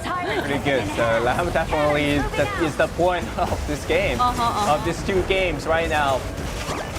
I really released my attention towards Yuan. I think this kind of performance is good enough, trying to make sure that we don't really need to worry about him. Okay, look at the Zhang Fei uses ultimate to knock back everyone. And Qingrong's been taken quite low, but Rock, he went too deep. He went too deep in this gap. Yeah, such a close. And this is a quite big problem for EDG.M still. All right, when you have a lot of goal leads, some goal lead, you feel so excited for every single time. This happens twice at this single match. I mean, EDG.M, once they're leading, they're going too far. They have to keep calm and make better decisions. And back to life, you can see Ninja using all the abilities he has, trying to initiate a lot. And Yuan is getting surrounded by the enemy. Okay, Yuan trying to do the damage in the back line, but not enough for anyone and the kill. All right, another winding down as the junglers, but eStar paid no life, exchanging the fact they are gaining another kill, killing the most important core from the EDG.M. You cannot make any mistakes. This happens a lot. I'm not talking about those team fights, those initiations within this kind of series. You have to like rewind a little bit. The battle they have going against Chongqing Wall, the same. Once like EDG.M, the members are leading the game, they chose to play too aggressively and ending. Okay, one by one, and look at the combo from Qingrong and Ziyang. So accurate and so effective for this team fight. And right now they can guarantee this Shadow Tyrant. I mean, the same mistake happened again, very vital ones. When you're leading the game, sometimes EDG.M just, the first one will be like underestimate the damage from their opponent. The second maybe like go in too far. Pay more attention to the standing points of your enemies and your teammates. Stabilize quite important, right? Okay, 4v versus 5 right now, and look at Ma Chao still on the way, and look at Ziyang's been taken down. This is a good choice. Yeah, this is a good coordination. Because Ma Chao is already spotted by the EDG.M in the bottom line, so that's a 4v4. And they would like to try to get some evasion in the red, and they succeed. It's always good to see those teams and players trying to improve during the game. And during this like past 2 minutes, I think they have made better decisions for the entire team. They know what they should be doing instead of rushing the enemy. All right, this will be a challenge for eStar because they are 3,000 hold behind. And right now we're seeing how eStar is going to take it seriously. When they're losing, when it comes to every single aspect of the game, how will eStar react? What will be their response when it comes to strategies, when it comes to gaming plays? The true hard goal is the late game of the Wuhan eStarPro, so the EDG.M have to be careful. They don't need any mistake. They don't want any mistake. I mean, they have to go back a little bit since TianYun will be showing his vision on the top lane, quite far from the remaining teammates. Yeah. Like EDG.M just stop their style. They can take down this turret, but they just stop the vision control and everything. They slow down the pace. That would be the good news for the eStarPro right now. Okay. It's been spotted. But since like Ma Chao is those heroes who have a lot of dashes, will not be cornered that easily. Not their problem. But ultimate is doing for itself. Have to wait for it. CD of the ultimate is quite quick. At the stage of this time, right now the Zhang Fei can use his ultimate, but Qingrong's been flashed out in this plate. Not available for them to do another kind of damage, and Ma Chao still flanking in the wing. You know, because his off is like 5 versus 4 for EDG.M, so definitely they want to initiate. But eStar is not looking for accept this kind of team play. So if they want simply just to invade, trying to get back here a little bit, there's no way that EDG.M can force them to participate during the team fight. Yeah. They're waiting for TianYun to arrive. You're waiting for TianYun to gather as a team. Because Mozi can stop your play, stop your pace, and also Qingrong, the Zhao Qing's ultimate. Oh, Yuan is in danger. Okay, yeah. One in danger is just a pure sky.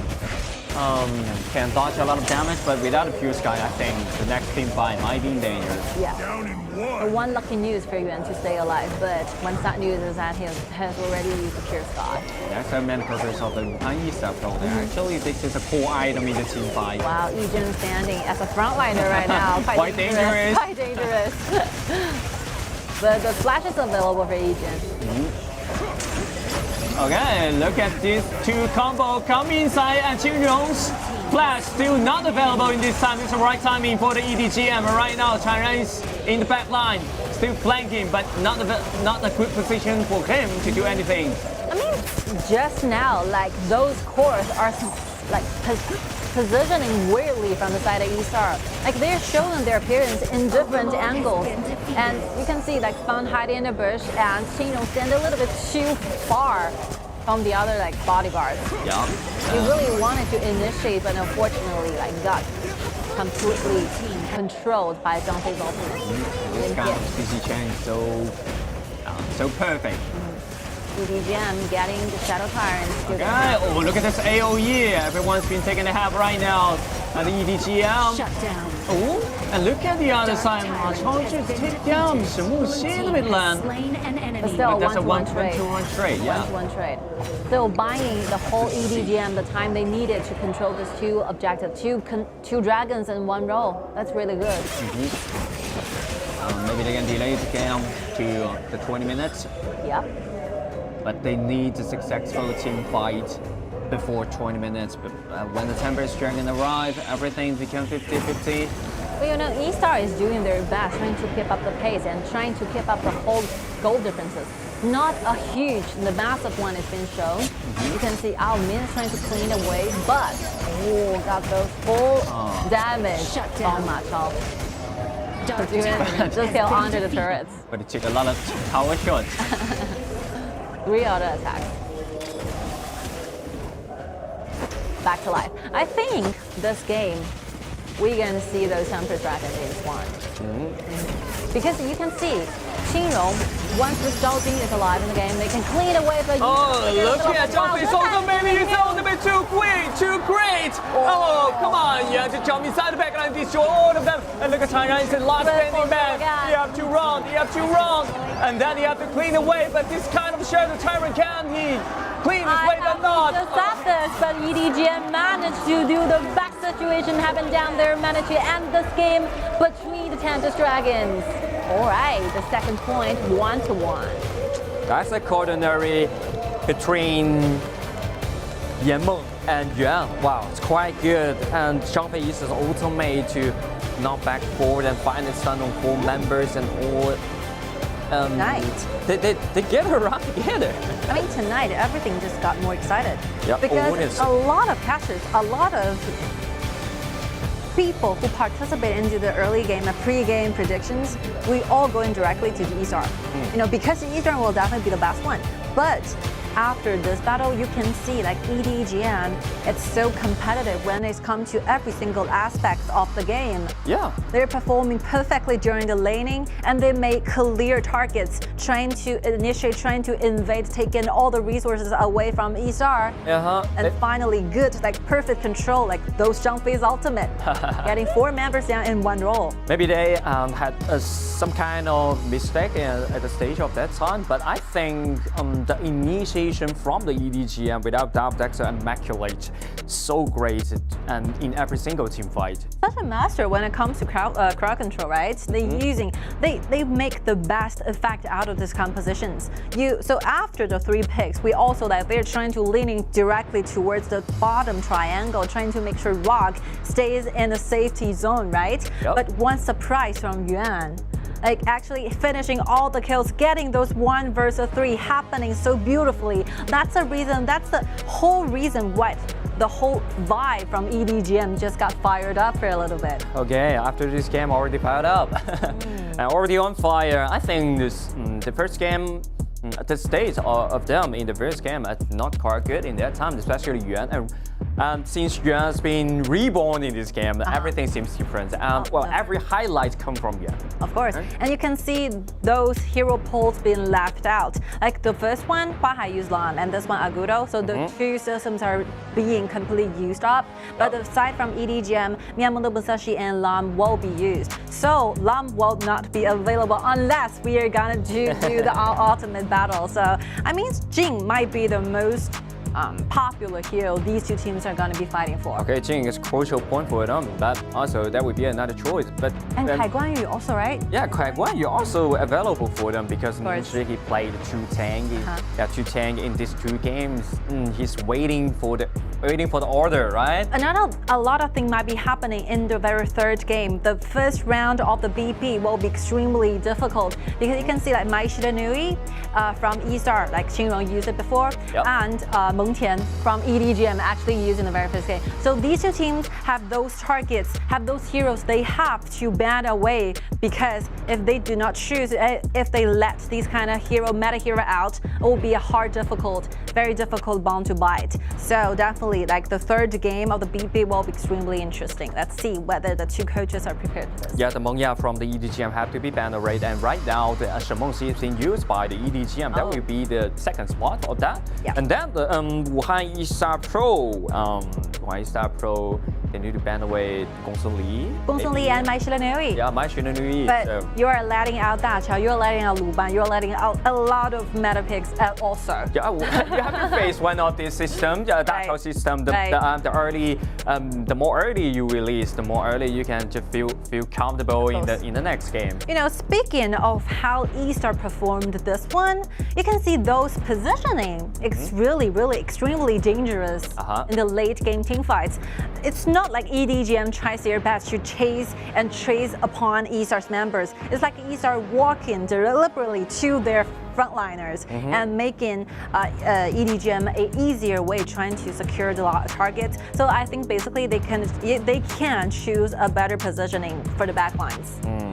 So this is quite important for each other, I think. eStarPro, they really did a great job in trying to fight back and strike back to catch the timing in the late game. But yeah, EDG.M, I think that's a miracle team fight.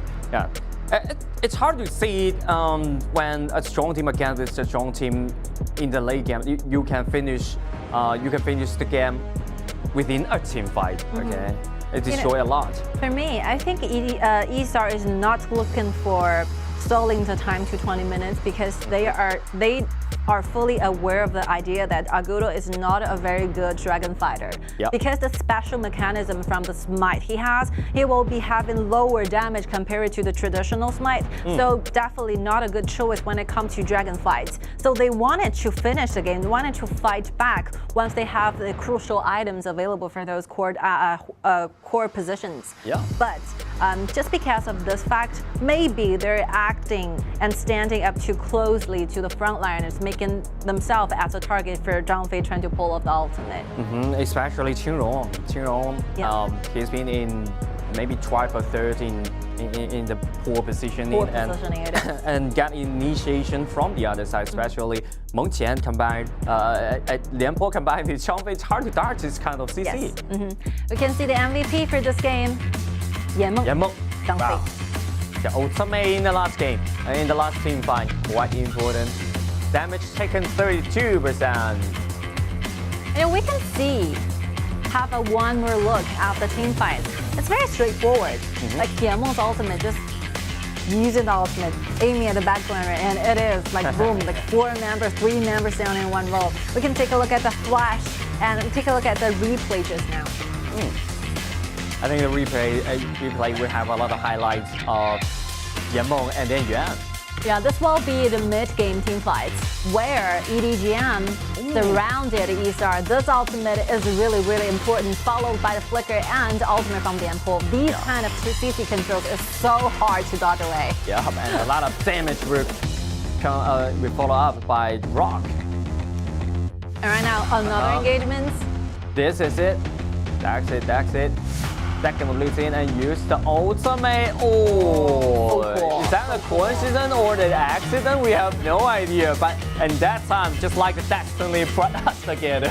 Perfect crowd control, perfect team fight it is. After his ultimate get onto the target of 4 members, we can see how immediate the damage is being followed by Yuan. Those diving in, those visibility, and the ultimate using 2 dashes in 1 or trying to finish a kill, and the damage is just too hard to handle from the side of eStar. That's what we call the timing. Everything's been settled down, and you are staying in the right positioning. You can catch, you can follow the damage in the first time. We've just started to see the ties over there. Well, tonight will be like audio analysis. While we have that kind of opportunity to see the ultimate battle, we still have no idea. We still have no idea, but EDG.M already can show their ability. They have the ability to defeat the eStarPro, and this kind of composition of eStarPro, and definitely is one of their best, Machao Agudo. Yes. But the positioning, they really need to spend more time trying to calm themselves down. I think having the audiences and making to the knockout stage actually have some affections to their performances. So if you put them in the common stage, I think they can find themselves better positioning. So Yep. they have some time available for them trying to adjust for a little bit and trying to make sure by the next time the third match will be kicking off, you are fully prepared to digest this kind of tension. Yeah, especially in the mid game. I think EDG.M they make a lot of mistake in the mid game, and you will gave a lot of opportunity to fight back from the side of the eStarPro. So this is quite important to just stay calm in the mid game. You know, so when you're casting and you're watching a BO7, I don't want to take sides, but you got more excited when you see the tie over there. You got excited when you see the 1-to-1. You got even more excited when you see the 2-to-2 because you have some ideas that we might have the opportunity to see the ultimate battle today.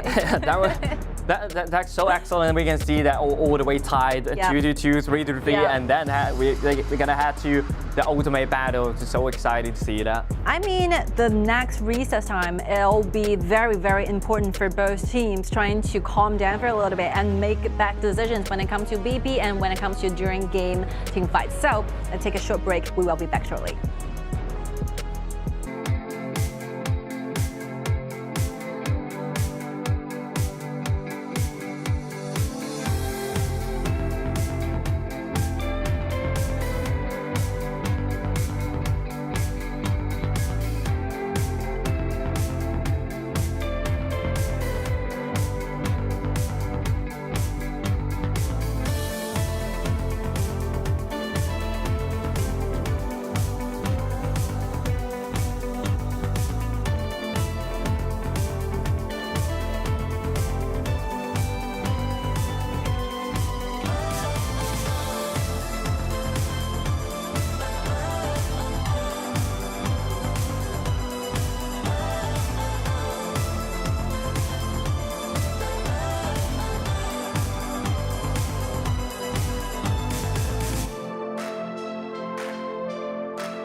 Compromising with what hurts inside.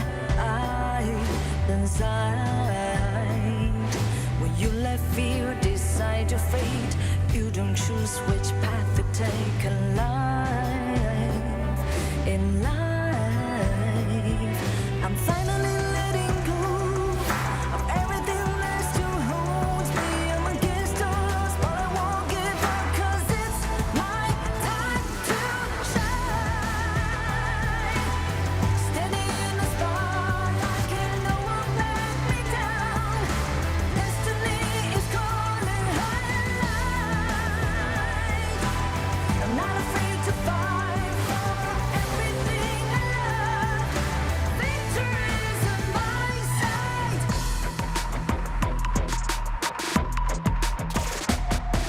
The more we lose, the more we gain. The more that nothing stays the same in time.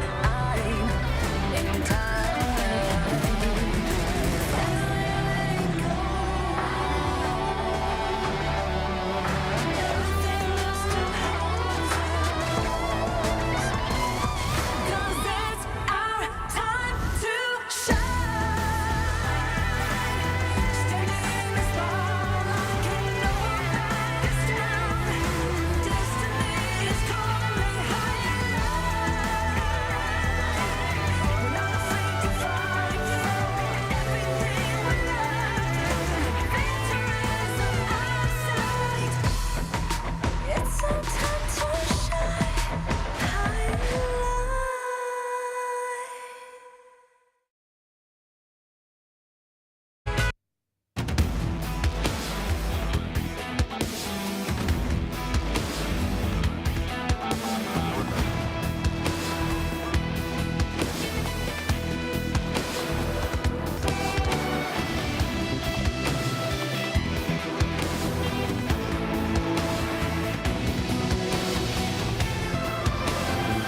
Alright, welcome back. This will be the third battle within this BO7 matchup. And right now, the scores will be 1-1.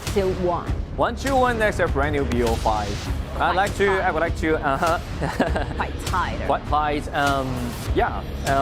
Even though the goals in the game is quite tight, they're chasing each other. I think the gap maybe in 3,000 or 4,000.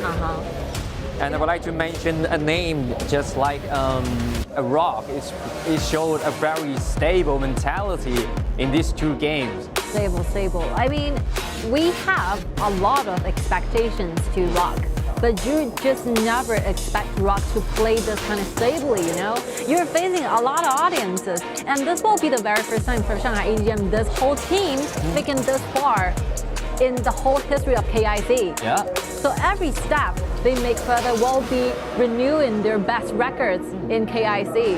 But after the match does not happen, I think they are at their best status right now.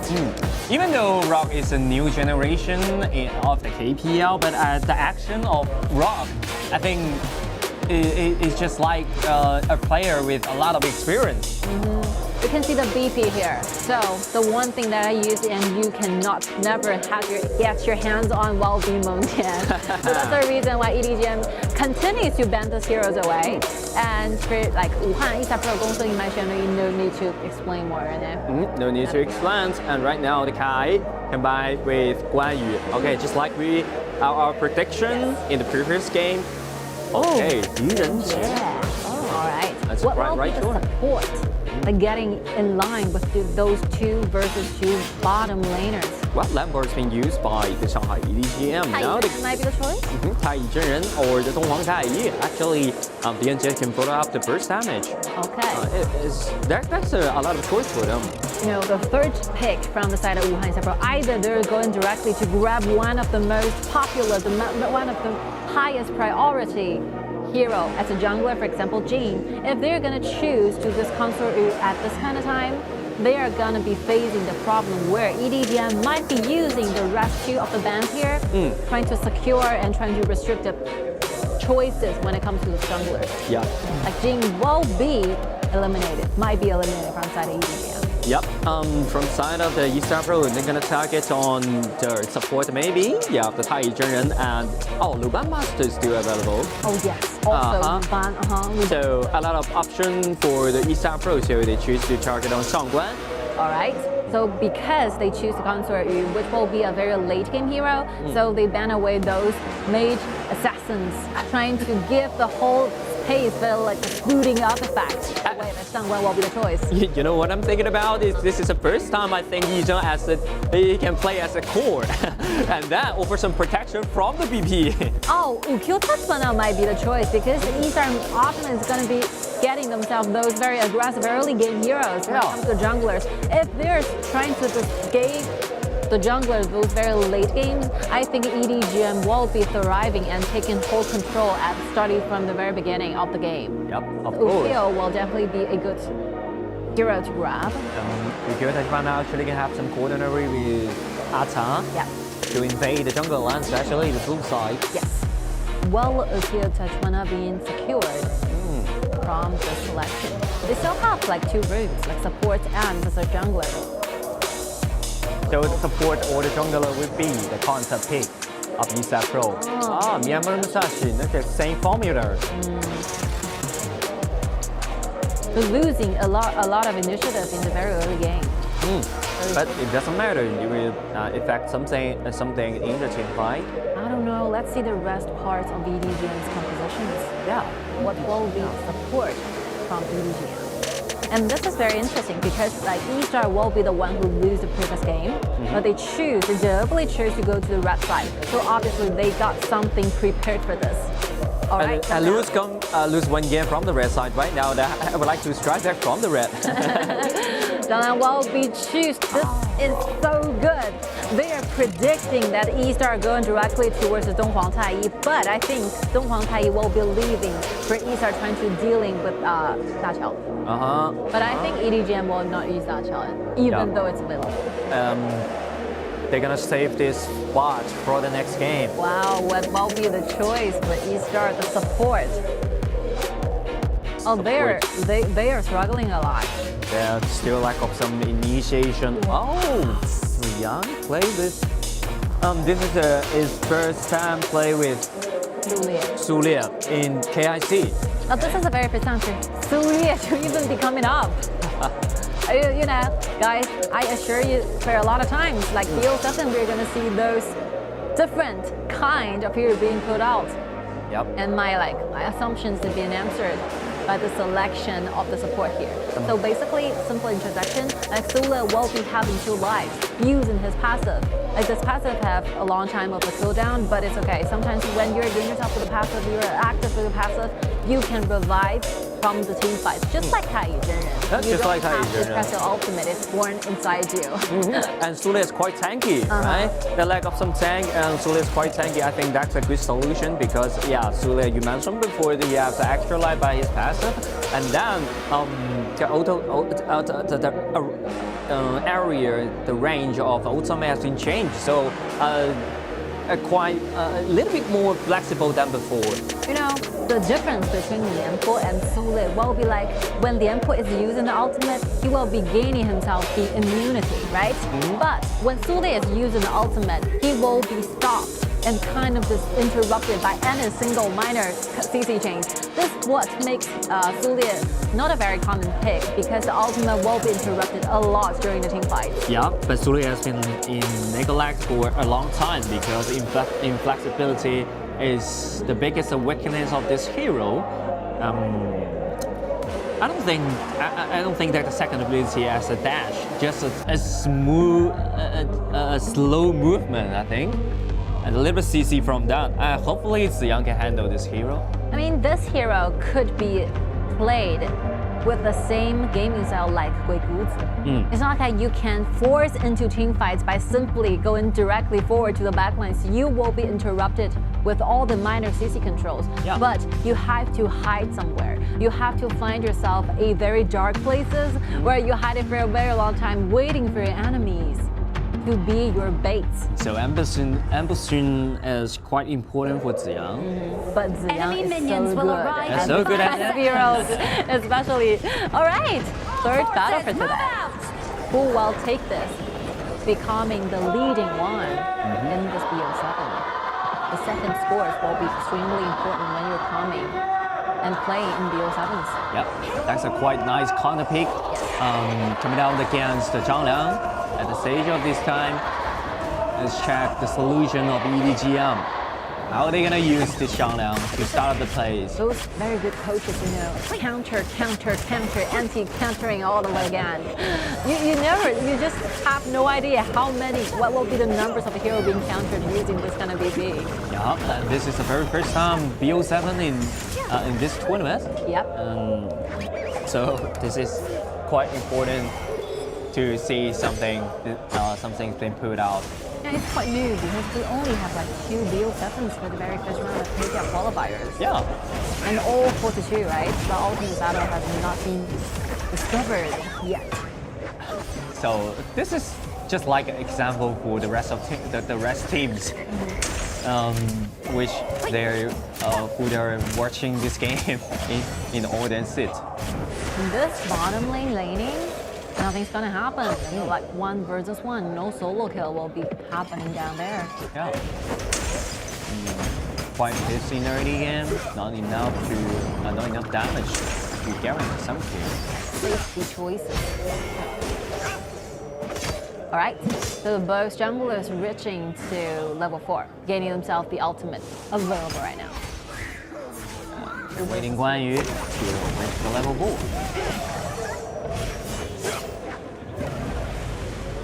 Getting this river spread on the top lane, managed to get Kuang at level 5. 1 grade ahead of him. Just keep the priority of the public resources. Game themselves as much as possible. Well, I was really expecting who will be the one initiating the very first team fight for this one. They're playing quite peacefully, waiting for the right moment. Yeah, maybe EDG.M because Zhang Liang still in level 3. When they reach the level 4, that's gonna be something happen. But you can see those controls of the rivers. The vision down there will be whole to the part of eStar. Yeah. eStar is taking full control of the river right now. That's one of the mirrors of the Sule. Oh, look at the damage. Want to jump inside, but just back up so quick right there. But the winter is coming to constantly do the damage into Yizheng's stamina in that way. Then Sule's passive and trigger, the actual life will cause something, but Ninja arrived, jump into the back line and destroy the whole formation of the eStarPro. I mean, the whole team fight starts from the misplacement of the flicker used by EDG, right? So EDG are getting those minor mistakes, trying to calculate whether he can travel across the wall using the flash.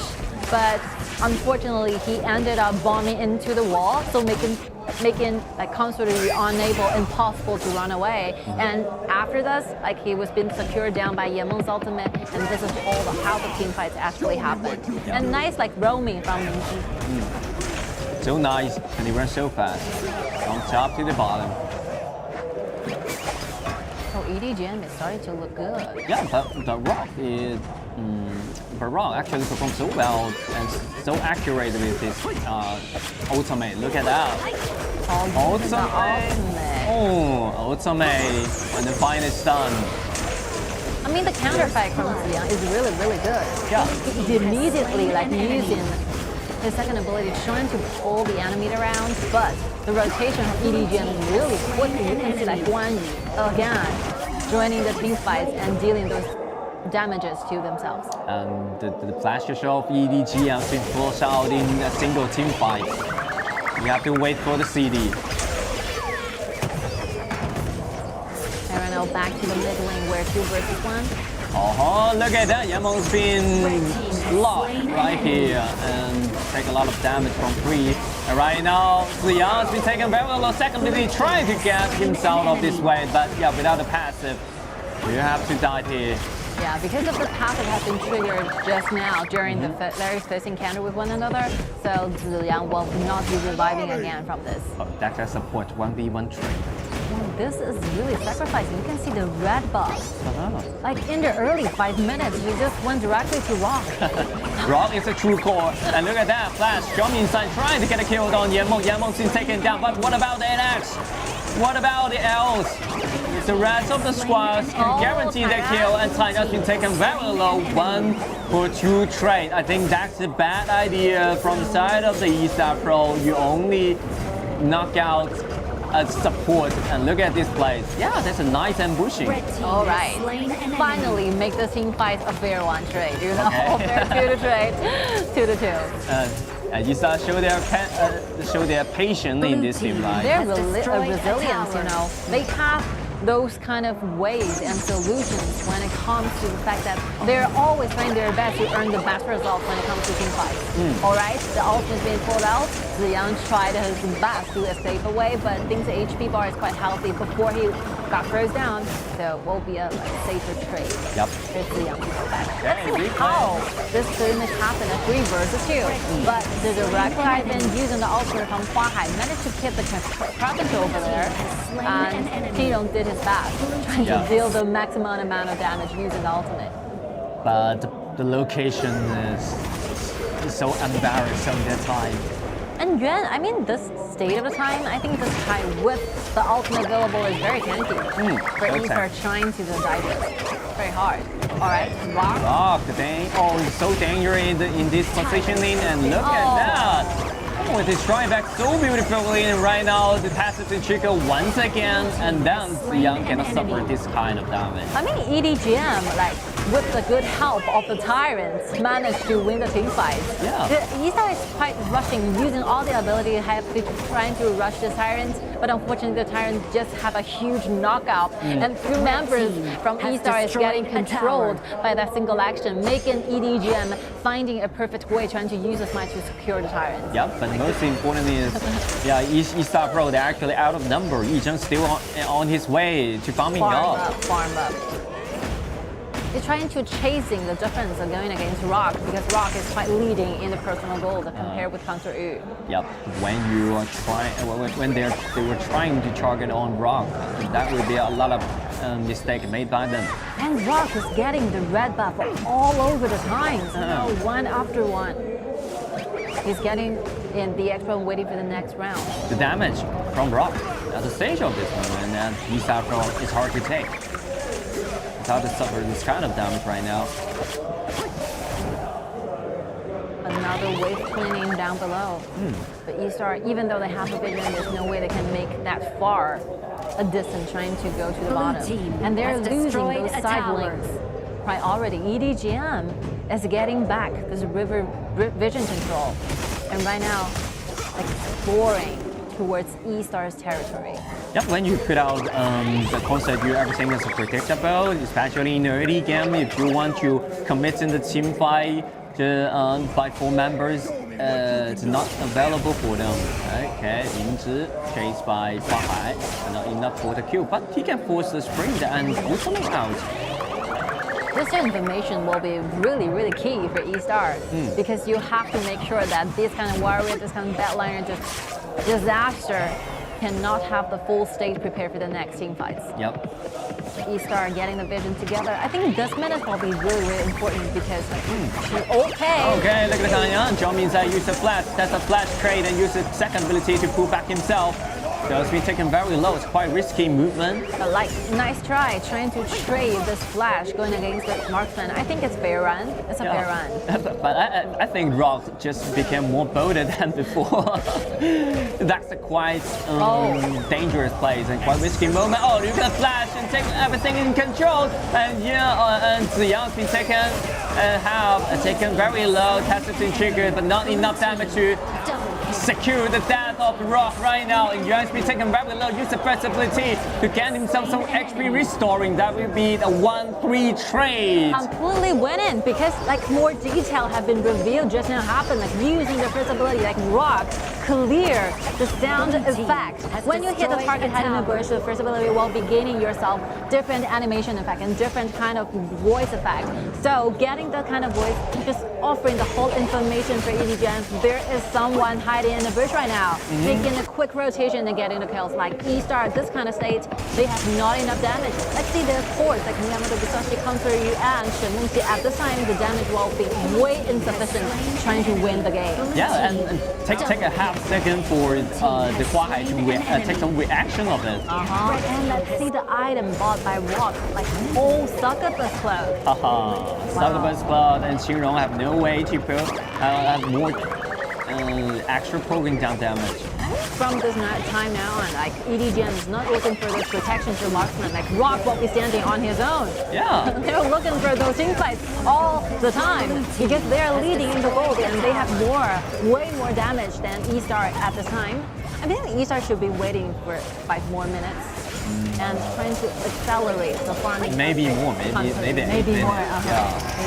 Okay, and this time look at the position and Ying Kai, he just jumped into the back line and look at Yan Meng's been nimbly down and Rock. The situation of Rock quite safe and he still used the flash trying to chase after Yi Zheng. He got himself a double kill. What a play of Rock! This will be the player who have the most pentakill in KIC. I mean, KIC definitely a whole stage for Rock to display personal value. Not like apart from the fact that this kind of player won himself like a double pentakill, and right now he's dominating the entire game, taking up one more high ground tower to the side of eStarPro. Oh God, I didn't expect that. Nobody expects this to happen. Before this game kickoff, I would say out of 30 casters, 30 guests participating in the predictions, like 829 predictions went directly to support the side of eStar. But again, it seems like sudden familiar senses, just like playoff summer season all over again. Like EDG.M, even though they're not favorite in the very early beginning, but they managed to survive using their own gaming style and fight back, find those victory back to their teams all the time. Back to life. Back to life once again. Look at Yuan still flanking, but he's surrounded by 5 right now. Look at Ling Zheng is flanking and trying to get inside the back line. Yuan is so tanky, he can stop a lot of damage, but Ziyang will isolate it, fight it by the rest of the EDG.M. Wow, this Rock, it's not a marksman anymore. He's a soldier right now. That's definitely a soldier. Look at the item he bought. He bought like at least 2.5. I would say defensive item, making like TianYun Jacko a very not vulnerable actor right now. So it's not a backline. He can stay on the front all the time and dealing with those very friendly, like a tanky frontline because he can make good use of Imperial Order, which will be the ultimate. Imperial Order, and then he just build up the fourth line spears. So this is quite important. He can slow down all the warriors, slow down all the tanks right now. I mean, they have the shortest time to prepare for this, and they're going on battle with eStarPro, and how they are making so far, it's so good. I can only use like perfect to describe this kind of preparation. Yeah, this kind of preparation. Perfect. That will be a very difficult time for eStar. But right now it's a mid-game. One same question for them. Yes. Can they make them in a stable stage? I mean, eStar is trying their best. Look at the goal differences. It's not a huge, right? Yeah. They still hold some possibilities in the late game because like Consort Yu and Myanmar Musashi all need time to farm up here. That's what we call the eStarPro. Even though they lose a lot of team fight in the early game, but look at the goal deficit, not that huge. Yes. Still in acceptable range. But you know, they cannot just accept one more team fight going against EDG.M. They have no way to win unless like EDG.M made a huge mistake.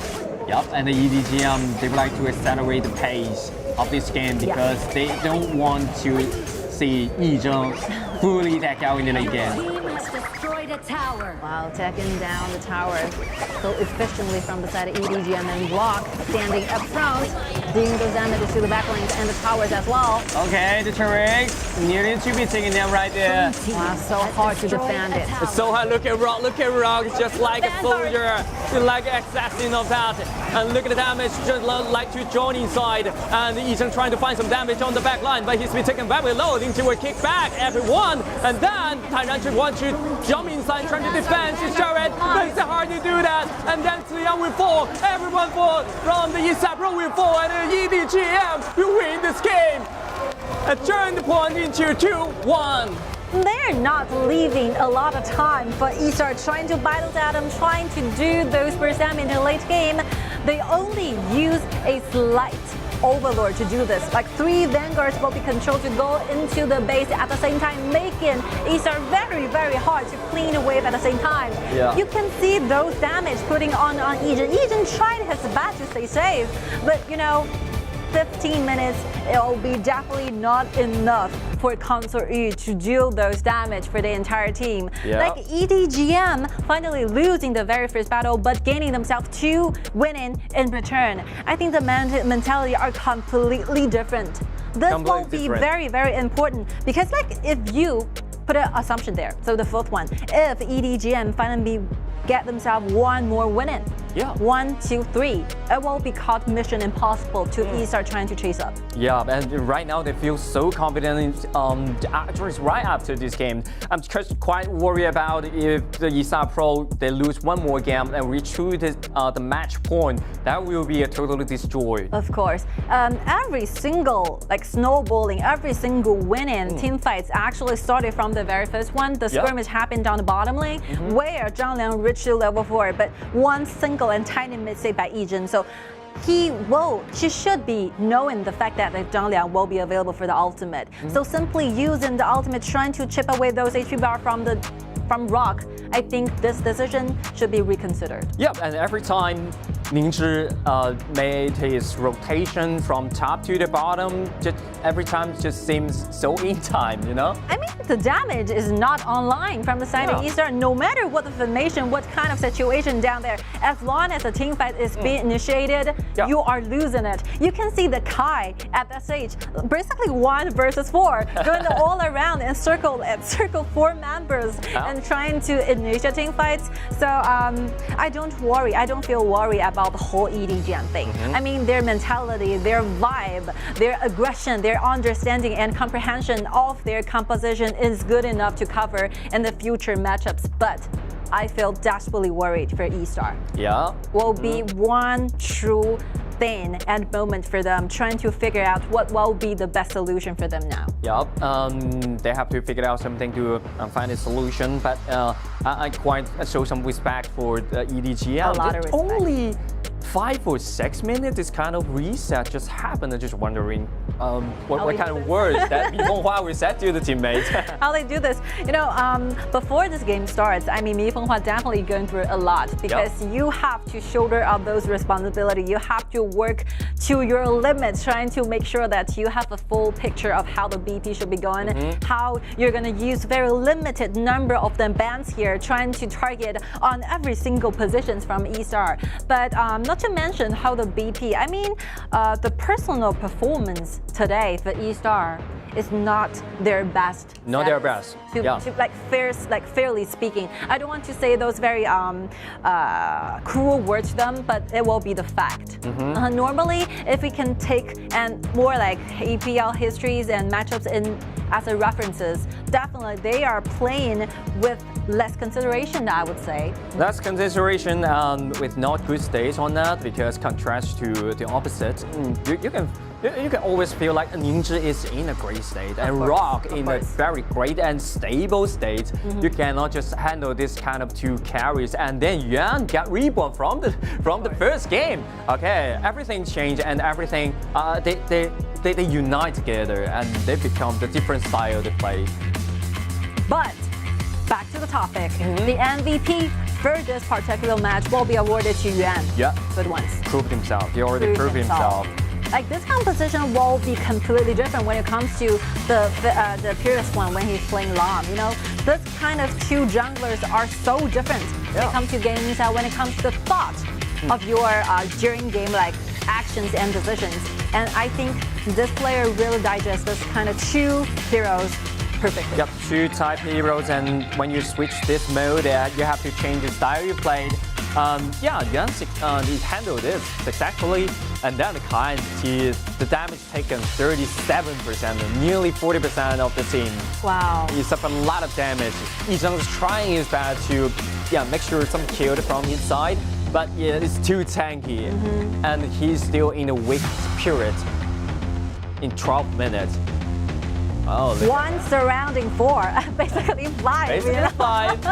It's a lot of damage. And keep him surviving all the time. This is how like tanky Kai can be. This is what like make Kai and Kuang the perfect combo together. Yeah, we should change the way to describe it. One member surround 4. Actually, 1 surround 5. Yeah. This is just sometimes when you're leading a game, you have enough goal to lead. It will be one possible way of trying to start up the whole pace. And I think like EDG.M really did a great job today. Yeah. Rock, but another name should be mentioning like Rock. The Nian Xiao Sa. Absolutely rocked this game. Become a fighter for the entire team. 36.1% of the damage becoming through like Rock. Through, and 2 critical point of that, the damage output 36%, and then Yuan damage taken 35%. It's quite important. I think Ziyang he suffered a lot. Su Li, this kind of hero really shows competitive when he going up against Zhang Liang in this game. But you have to figure out something is inflexible. You are hard to get in touch, get close to the back line. So when Huahai under a lot of pressure from Ningzhi, no one can touch Rock. And I have to mention this one more time. Like, this BP is really good. Like EDG.M getting Zhang Liang on hand at the 4th pick. Yeah. To form up the whole composition, making sure that even though eStar is trying to get himself the Donghuang Taiyi, you will not be like effective during the team fights, making like literally forcing eStar to choose this Su Lian. But we can see the effect or how Su Lian can be performed during the team fights will be actually restricted because the whole designing and the whole mechanism of this hero. Yeah, Wow. and the job of the EDG.M, they have to be swiftly and decisively to do the engage with Zhang Liang's ultimate, and they get it done every single time. No matter, even though the ultimate of Zhang Liang has been interrupted for a few times, but the damage follow-up always in time. Tonight will be a night full of surprise. I will use the sentence to summarize the 3 battles we have been watched till now. But it's a BO7. Yeah. A lot of things might be happening to the next half of the game. So let's take a short break and we will be back.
All right, welcome back.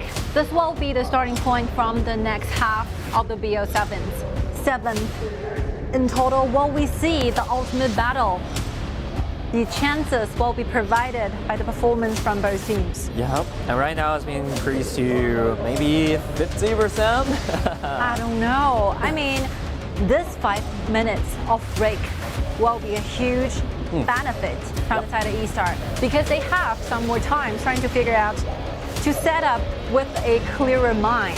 That's what really matters. But the side of EDG.M, it's not a good sign for you. If you're on fire, you know, after one matchups, you have to make sure you continue, the vibe continues, the vibe survives. But after a quite long break, this kind of atmosphere, this kind of mentality might be losing away. So this fourth match for today will be deciding who will be the ones make it to the next round. And to the next round, semi-final. Yeah, in Shanghai EDG, they impressed us a lot and out of a lot of audience and casters prediction. Dark horse. Dark horse, yeah, just like that. We have been calling him as a dark horse after summer season, right? The playoffs. They managed to take down those 2 victories going against XYG and TTG in one roll, but you never expect them to play so good going against the eStarPro. Yeah, they grow up all the way. Since the KBO region qualifier, they haven't until this knockout stage. They have been played 21 games in the KIC2022, including this board. That would be the 25 games. But the eStarPro, they only played 16 games. That would be some experience and lack of in this surprising, you know, to see a team actually going through a lot and make this kind of involvement. Like this kind of evolution is very hard to describe. You are chasing up from the bottom to the top that easily with that short amount of time offered to you. So definitely the most important match within this entire BO7, deciding whether it's a tie 2-2 or it will be favoring one side hugely 1-3. Whoever be the winner for this match will begin to show some pictures for the entire BO7s. All right, the BP1 really quickly. Okay, Atta and Machinery has been eliminated by the eStarPro. Oh, Atta is very strange to see. Maybe they would like to play some passive composition just like Wuhan duo. I mean, I saw a lot of possible changes and possible available answers for the side of EDG.M. I mean, the fact that they're putting Atta on their bands there, leaving EDG.M have a lot of choices. They can choose to go for those warrior together with the tank jungler, or otherwise they can choose Jing instead. A lot of meta heroes are being offered here. Especially they are still in advantage. Like the tank 1 tank, the most popular tanks being chosen. Definitely EDG.M is going for those cores when it comes to junglers. Okay, but you cannot just make some restriction to make some limitation to the early game by just banning away the Atta. Xiaodong is still available. You know, Ming still have Shen Mengxi for this one because Shen Mengxi is available right now. Shen Mengxi have been used in the second game. So Shen Mengxi is not available in this time. For Ming. For Ming. Yeah, he used Shen Mengxi and then combined with Wang to win the second place. All right. Win the second game. This will be a good sign. Yeah. Since like Shen Mengxi is off the table, I think every single BP will be available. It's okay. Yeah, we're looking forward to the next movement. Lady Sun's been put out to. Wow. Right now they're depending on me. One game, one core. Whether like it might be a false alarm trying to make force eStar ban Donghuang Taiyi waste one of the position from the second round of the ban BP. Yep. Or otherwise, I think Donghuang Taiyi works good. Or be a great combo for EDG.M. Donghuang Taiyi absolutely when he started to ban away this kind of heroes, and I've been banned away by EDG.M. And just avoiding another situation combined with Wang being played by the eStarPro. Okay. Oh, careful. This is carefulness. Prince of Lanling. This is one good strategy trying to prevent your bottom lane duel under, like being under a lot of pressure. Yeah, actually, this is a good solution. Good solution. And then Wang Qian has been banned away. Right now, for Wuhan eStarPro, the support, Donghuang Taiyi is still available. Donghuang Taiyi or not? Okay. Definitely going to be taken away. You don't want to give your opponent this kind of perfect duel when it comes to that. You are fighting for getting a tie over there. Yeah. You have to avoid giving this kind of composition to enemy. And right now they're answering. So the whole world will stay forward directly to the another direction. Okay, without protection, the last one it will be the Mozi. Okay, it will be the Mozi. And there's nothing like Wuhan eStarPro can do trying to prevent this because they have been used mods before and there's no ban places right now. All right, they have to figure out a perfect solution, trying to be avoided, trying to avoid those tokens. Rock used by Xiaoyuan once, but he won this game, won that game. Oh, so it's quite important for them. They're going with all the best cards they have. Best card of that. I mean, there's no countering. There's no like countering in those two choices. It's just choices of confidence, personal ability. They just simply trust these two players to play these two heroes. So risky. I just want to say so risky. If Yes. if eStarPro lose this game, It will be the game point. It will be the game point. I can assure that they have nothing to use in the next game. All right, this is a card. Maybe you can play in the next game. Oh, And now they just unite together. I mean, these two pairs could have been like divided into two compositions, right? Yeah. Where Kuang can work together with Kai as one, and Jing can be paired with either Liu Bang or any other tank. And then, the Nuban duel has been put out, and then Zhou Yu, that would be, 3 composition on that, or 4. So eStar is not saving to the future. They're just making sure they are putting all they have, acting like this is a BO1, not a BO7. They are not worried about using this kind of very meta heroes. They just want to take this game to a tie situation where they can just figure out what will be the problems they're encountering in the future. They have to at least make sure that they can get to a tie. Indeed, they're already in the edge of the table, so they have to all in. I mean, a lot of respect is paid to EDG.M because they are forcing eStar to play like this. You never saw any kind of opponents will be dealing this kind of pressure to eStar, actually getting those very fixed like duel and combos apart, trying to make sure they can win a single game. Wow, huge pressure and a lot of expectations after all. This is the first, that will be the second time since the 2020 a team can force the eStarPro into the corner. Into the corner. Last time is the Chongqing Wolves. Yes, yes.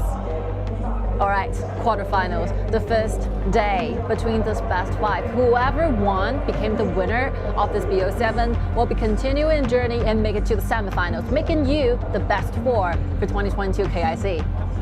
So, who will be the winner? Who will be the one get the opportunity to continue their journey? We are not so sure. But right now, 1 to 2, seemingly like EDG.M will be the one. I'm so sure. Okay. Enemy So minions let the will battle arrive begin. in No 5 more seconds. discussion, no more analysis. Let's see their performances. Like the two Pokken composition is also very good from the side of EDG.M. And right now, it depends on the proficiency of this kind of composition. What's happening down there? Like 5 members rushing to the mid at the same time. Yes, to keep the priority of the mid. Oh, look at that damage. Okay, Yi Zheng has been taken down by half HP, so you just lose his priority of the mid lane. So that's a good detail from the EDG.M. Okay, once again, you cannot deal with this kind of duel, especially by the Xiaoyu combined with Mozi. After all. EDG.M is so prepared for this. Yeah, and then Gan Zhang and Mo Ye also effective with combined with Mo Zi in the mid lane. They just have to make good use of the level 1 aggression where they have those very long range poking abilities and damage will be like making eStar, making retrieval back to the base. And earning this wave priority will be very important for them to do the future roaming. Oh, what a surprise. What a surprise. What a good design at the opening of the game. Okay, trying to do some damage to Yan Mo. Oh, And then Tira. flash. Another flash or not, that would be flash trade to a flash. Yeah, this is an action showing that eStar is really determined trying to win this game. Yep. They're not saving this flicker available for the next round. Just if you see the opportunity, went directly for it. They will do whatever they can do in the best in the early game. They cannot suffer this kind of pressure. They have to release something. But this kind of laning and beginning of the game is very, very good. Looking effective for the side of EDG.M. Force a flash out or not? Look at the second ability. He's waiting for the second ability. He has to play it more carefully because like they have no sight of where Ukyo will be like. Definitely after some tries, he rushed back a little bit. Yeah. They use his second ability to show that actually, okay, once again, still on fire. Wow, 7 targets in 1 roll. Oh, God. Quite But annoying. the bottom lane is very, very interesting. This battlefield, even without actually doing one versus one and standing so closely with one another, but those long-range pokins is really interesting. Yeah, that's the advantage about the distance. You have long range, you have the longer range, you have the more advantage in this moment. Okay, Yisheng once again got the shot. It's very hard to breathe at this moment. Like even though they're not like really participating in those fierce competitions or fierce team fights, but you can see those tension over there. You can just feel those tensions on the battlefield. Yep. Like something good is about to kick off. And Yizheng is the one who cannot breathe anymore in this time. Okay, look at that rotation. Look at the rotation. TianYun jump inside and would like to find the chains. First blood goes to Yizheng by his second ability. This single action cost EDG.M the price of the flicker and the life of the support at the same time. Yeah, that's nice rotation from TianYun. Like these 2 Guan Yu from both sides are really good. Like rotations and how fast they can manage to get on stage will be really, really efficient. All right, this is actually Ming's on fire as well. Like this 2 cores, me and Rock together. Catapults moving out. All of the members, I mean, today. Yeah, that's a double star of EDG.M. I mean, you can't possibly name the best player from EDG.M, but because I think like the 5 members are all playing at their best states. No bad or the least one, they're all so good. But Yan Mo already did his best, trying to get away, but the second ability is in the long range. Secure that lock. Secure that kill at the same time. Alright, Yan Mo.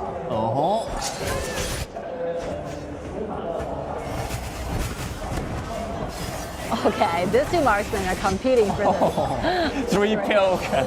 That's just like 3-point attack from this side. Everyone just wanted, just trying their best to leave this place. Yeah. It's so dangerous. And bottom lane will be suffering. Like whoever goes in the bottom will be hit by those very long range damage. Oh, once again, she knows be taken very low. Forcing out the common skill as the flicker, making sure that TianYun will not be available at the side again. Ying Kai uses ultimate, trying to dodge a lot of damage and the CC from the other side. This is a good choice. Oh, smooth. Yeah, smooth, so smooth. Trying to clean away and deal a little bit pressure. Once he get controlled by Yan Meng's ultimate, That's all. Yeah, that's all. He'll be a dead man. The pace will collapse in the early game. Yeah. See the change of lanes. These are actually wanting Yijing to go through. Oh, Wang is in danger. Look at the accuracy of Yan Meng, of Ming's ability right now. As Xinrong is in danger without the flash right here. They're waiting for the chain come from the Luban master. Yang rushing back to pair with Xinrong, trying to rescue Xinrong from a very, very dangerous position. And right now, eStar will be completely outnumbered, but because of the fact that they're losing 2 members. And every single angle will come from a lot of poking damage. 360 in the game. This 3-lane pressure for eStar is very hard to handle at the stage. Yeah. Like for EDG.M, they just simply have to make good use of their vision advantages and trying to stay in a quite safety zone, and that's all. Do the poking all the time. Ying Zhi will be offering the entire vision. Ying Zhi's quite important in this game. Of course. He's the eye of this pro cam.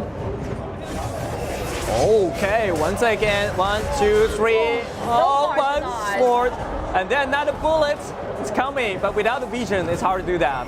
Oh, Xinrong really did a great job there. You cannot just perform even better. Like those little movements, like prediction of where this bullet might be going, really requires a long time of practice. It's definitely a lot of pressure, but every time he can handle it, he can, save his life. Wow, but you know, it's heartbroken to see. Okay, look at Gang Jia and Mo Ye's been melted down by Huahan, and right now they are in danger. Yemo to find a stun on 3, but where's the damage? That's what approaching camp afraid of. I mean, EDG.M, their merit will be the range, but their shortage also. If they're cornered face-to-face by eStar, there's no way they can possibly get themselves back for a little bit. So standing point and positioning will be extremely important for EDG.M. They have to make sure that they will not be reached from the side of eStar. If eStar finds a way to gain their hands on their backliners, EDG.M are losing during the team fights. Yeah, they have to play so cautious about the position they have. Position will be one to core if they want to fully master this composition. Yep. Wow, seems just provide a lot of vision as much as he can. And highly dependent on Xiu Yue's personality. Xinrong by the stun, but he can dodge. Where you can see those tokens fighting against them. Oh, look at that. Guan Yu said, yeah, this is what you call poke. Half HP with a single face ability. You know, from this time on, I think Xinrong will be the most miserable man for this match, because short range will be definitely one disadvantage of eStar. Yeah. But if they have figured out some way for them to pull off those team fights, we manage to engage, they'll be winning. They just have some ideas, some enough vision to get close to backliners. If they do, they're gonna win. If they lose, they're facing the game point of EDG.M. Yeah, exactly. And right now they're trying their best to dodge this kind of CC, this kind of combo. If you were hit by Yemeng's second ability, wow, a bullet and a lot of swords will follow up.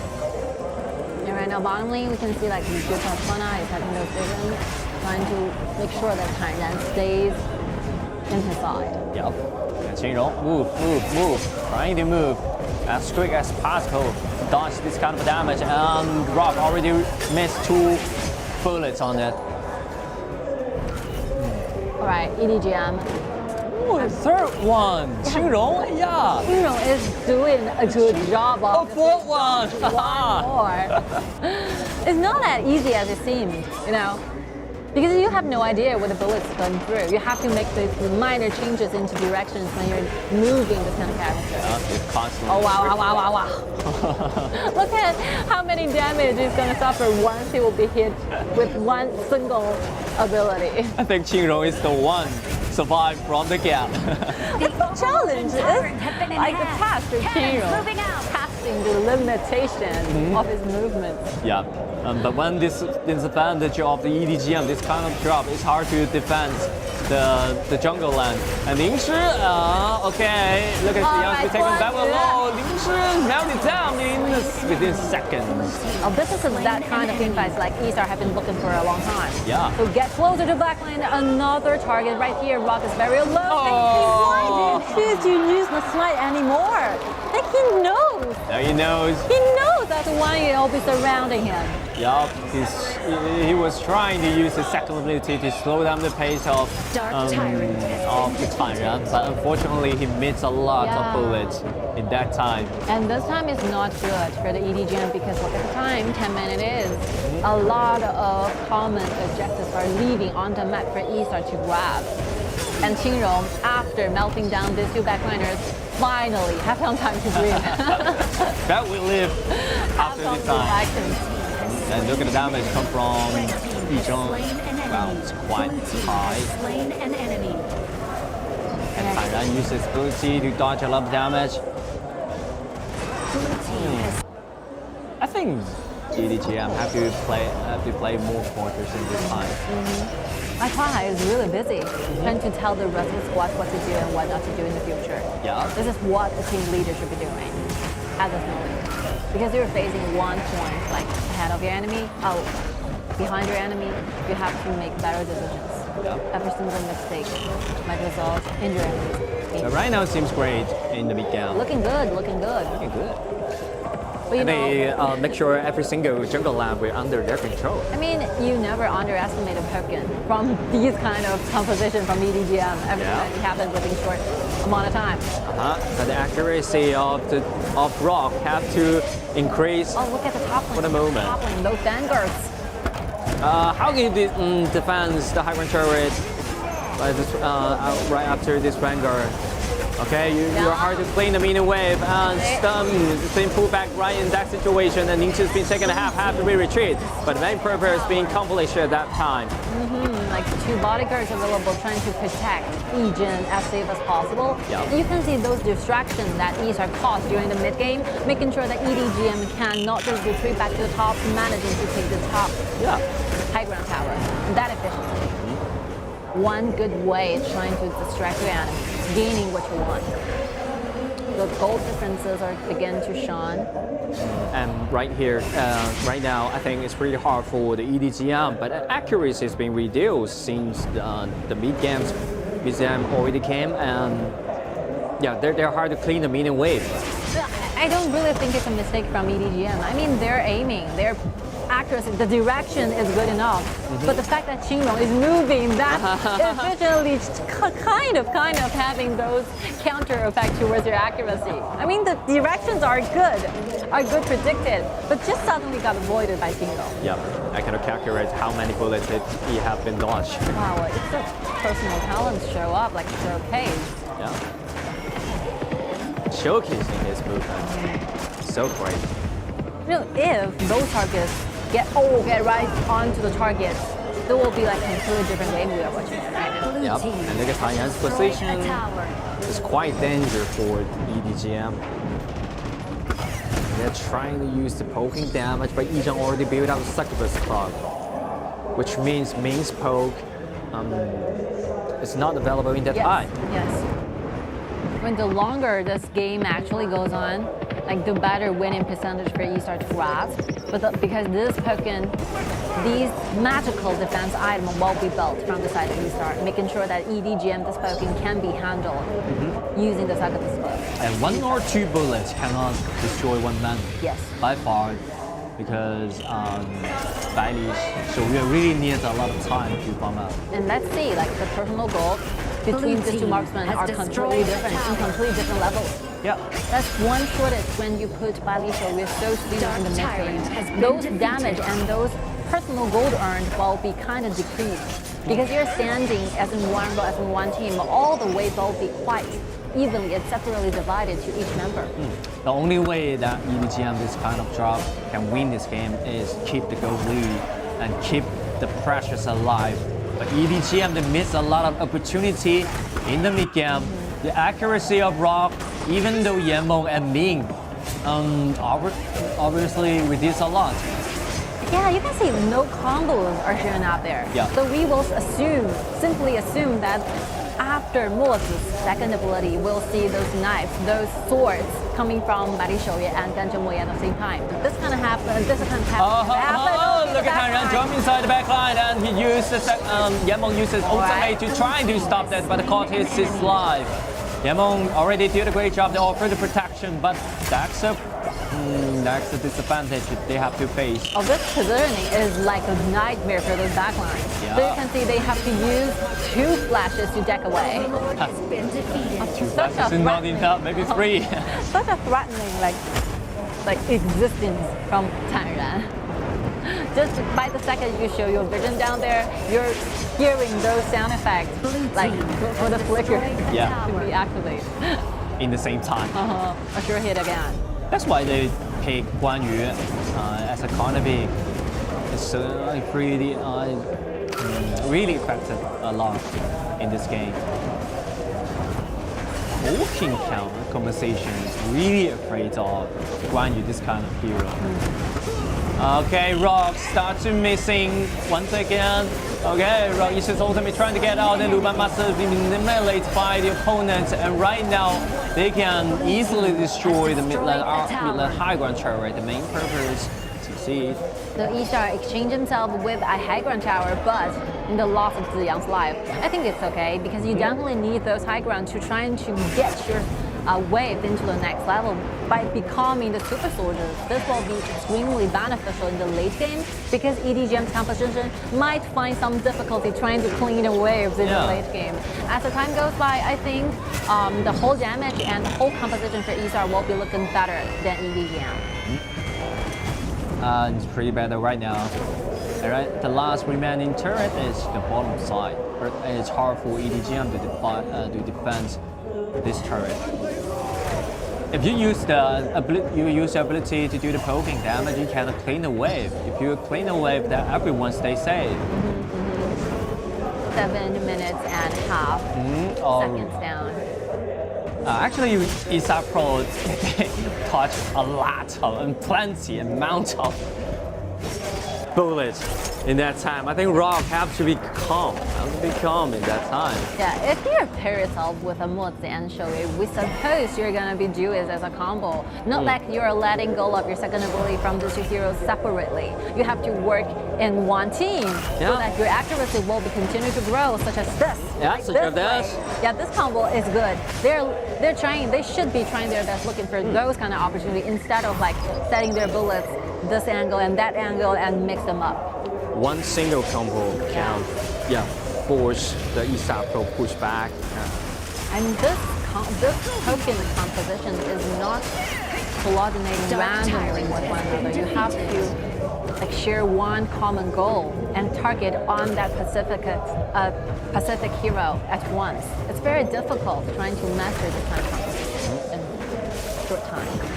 Right now, they already figured out that things. Rock, slow down the pace. I was kind of wondering if you're like your team are getting 2 games after being defeated at the very first one, you might just go into those short ranges, assassin aggression type. Yeah.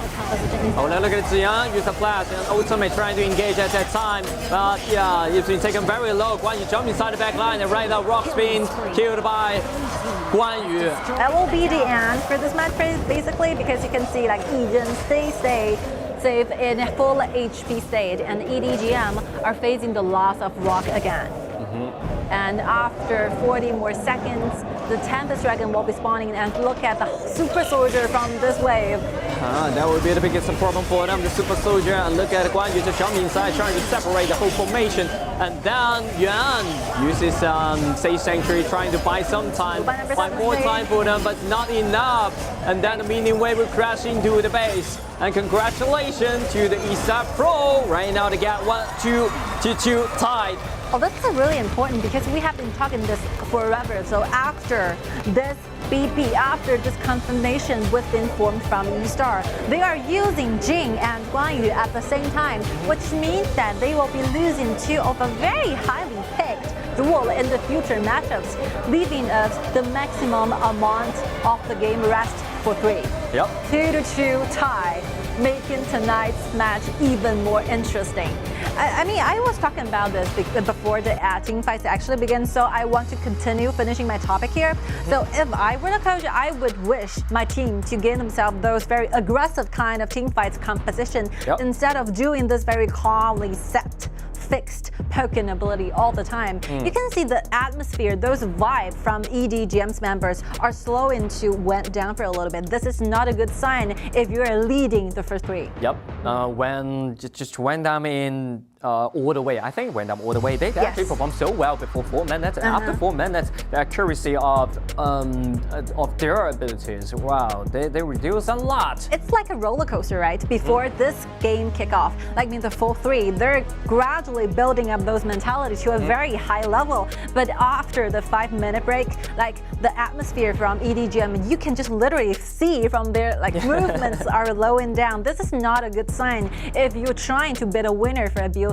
Yeah, but this is a quite dangerous roller coaster. Very dangerous. Yeah, because you roll down, you never get up anymore. Like ups and downs will not be one thing you want to face during a BO7. But on the contrary, you know, you have one side leading down, you have one side going up inside. So eStar definitely, even though they're wasting a lot of cards on this particular fight, but every single rotation, everything they do, the aggression coming from their team fights, it's just amazing. Yeah, but it's pretty worth to do that because you use you have to all in. You have to all in. You put out Wang in this competition, and then you show a lot of limitation for against to the other side, and then you will win this game. At least you can get 2-2 tie. The mentality will be more comfortable in that time. I mean, to calm at this game, to make it a tie again, will be differentiate those teams from the good and from the best. And you're gonna believe like eStar will have the power and potential to do this. Finally, we're gonna see another tie around. I mean, today's matchups is really, really amazing because you can see like 1-1, 1-2, 2-2. Again, like these two games and these two teams are competing with one another very aggressively. Like not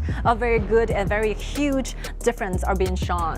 I think that and interesting is why eStarPro is still on the way to awake, right? Yeah. EDG.M already awake since the first matchup, and then the second matchup and third matchup showed a great competitive in this game.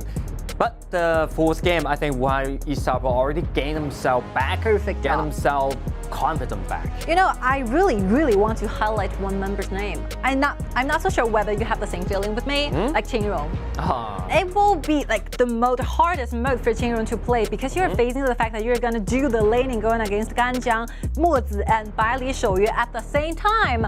And we talk about for a long time, like Zhou Yu will be one of the most short-handed mage you're gonna be discovered in this current meta. So you're facing the two Pokken abilities standing right in front of you, and you manage to dodge within the bullets. Dodge all the bullets. That's I think so it's good to watch. A lot of bullets, a lot of swords, and a lot of stun from the Mozi. So quite interesting for It's them. like a dancing in the rain, you know. There's not a lot of safe plays offered, but you just finally just grasp one tiny angle you can find to dodge those bullets. We can see the changes because changes from TianYun because he actually obviously he made some mistake in the previous game, especially in the second game and the third game, and this game I think he changed a lot. Changed a lot. I mean, back to his normal state, I would say, So the very previous two, I think the standing point, the positioning from TianYun is quite risky. So he just suddenly get the idea that how to play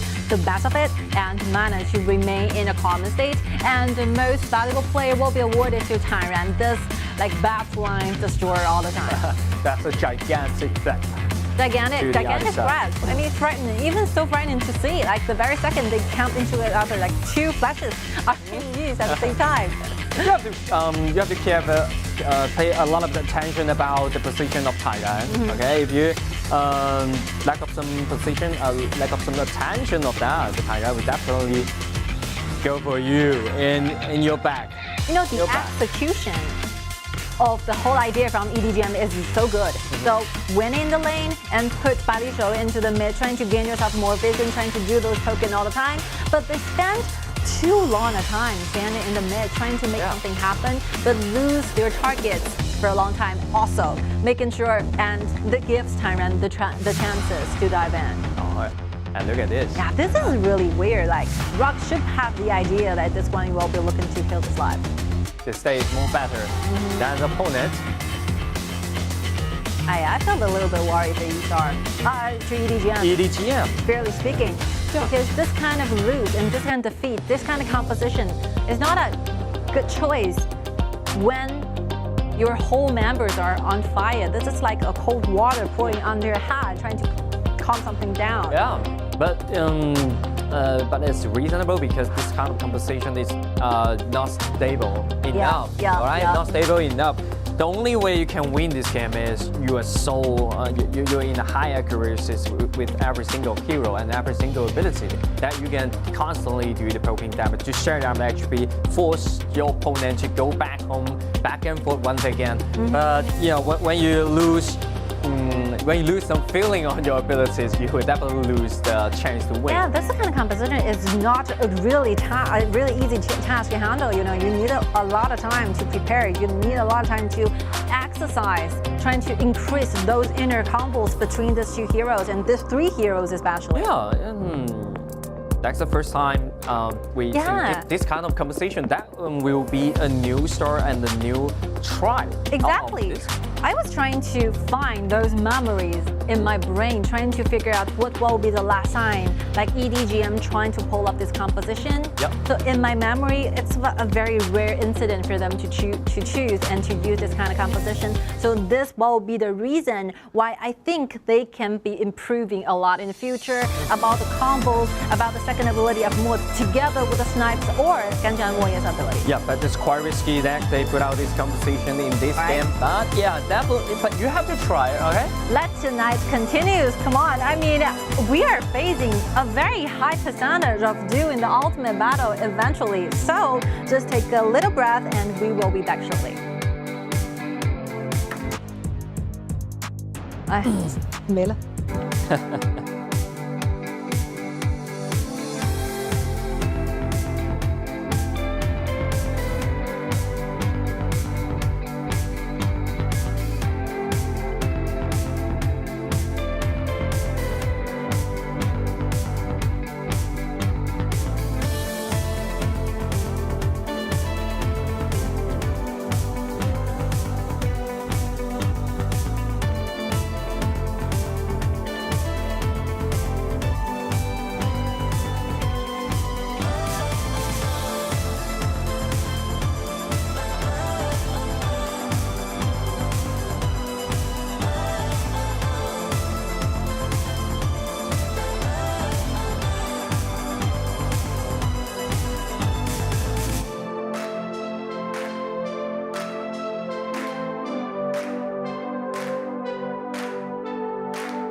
Compromising with what hurts inside.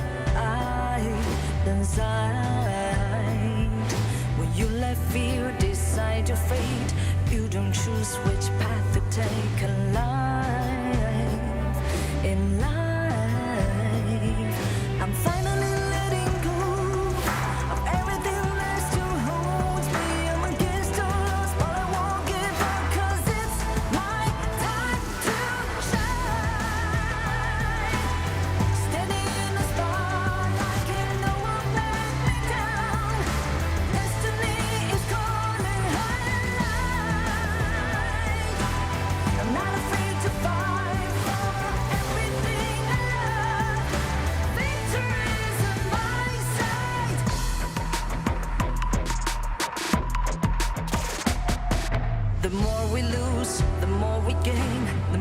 nothing stays the same in time. In time.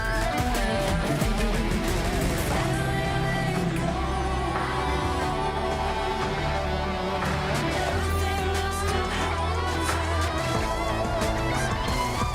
'Cause it's our time to shine. Standing in the spotlight, can't no one back us down. Destiny is calling higher. We're not afraid to fight for everything we love. Victory is on our side. It's our time to shine high light.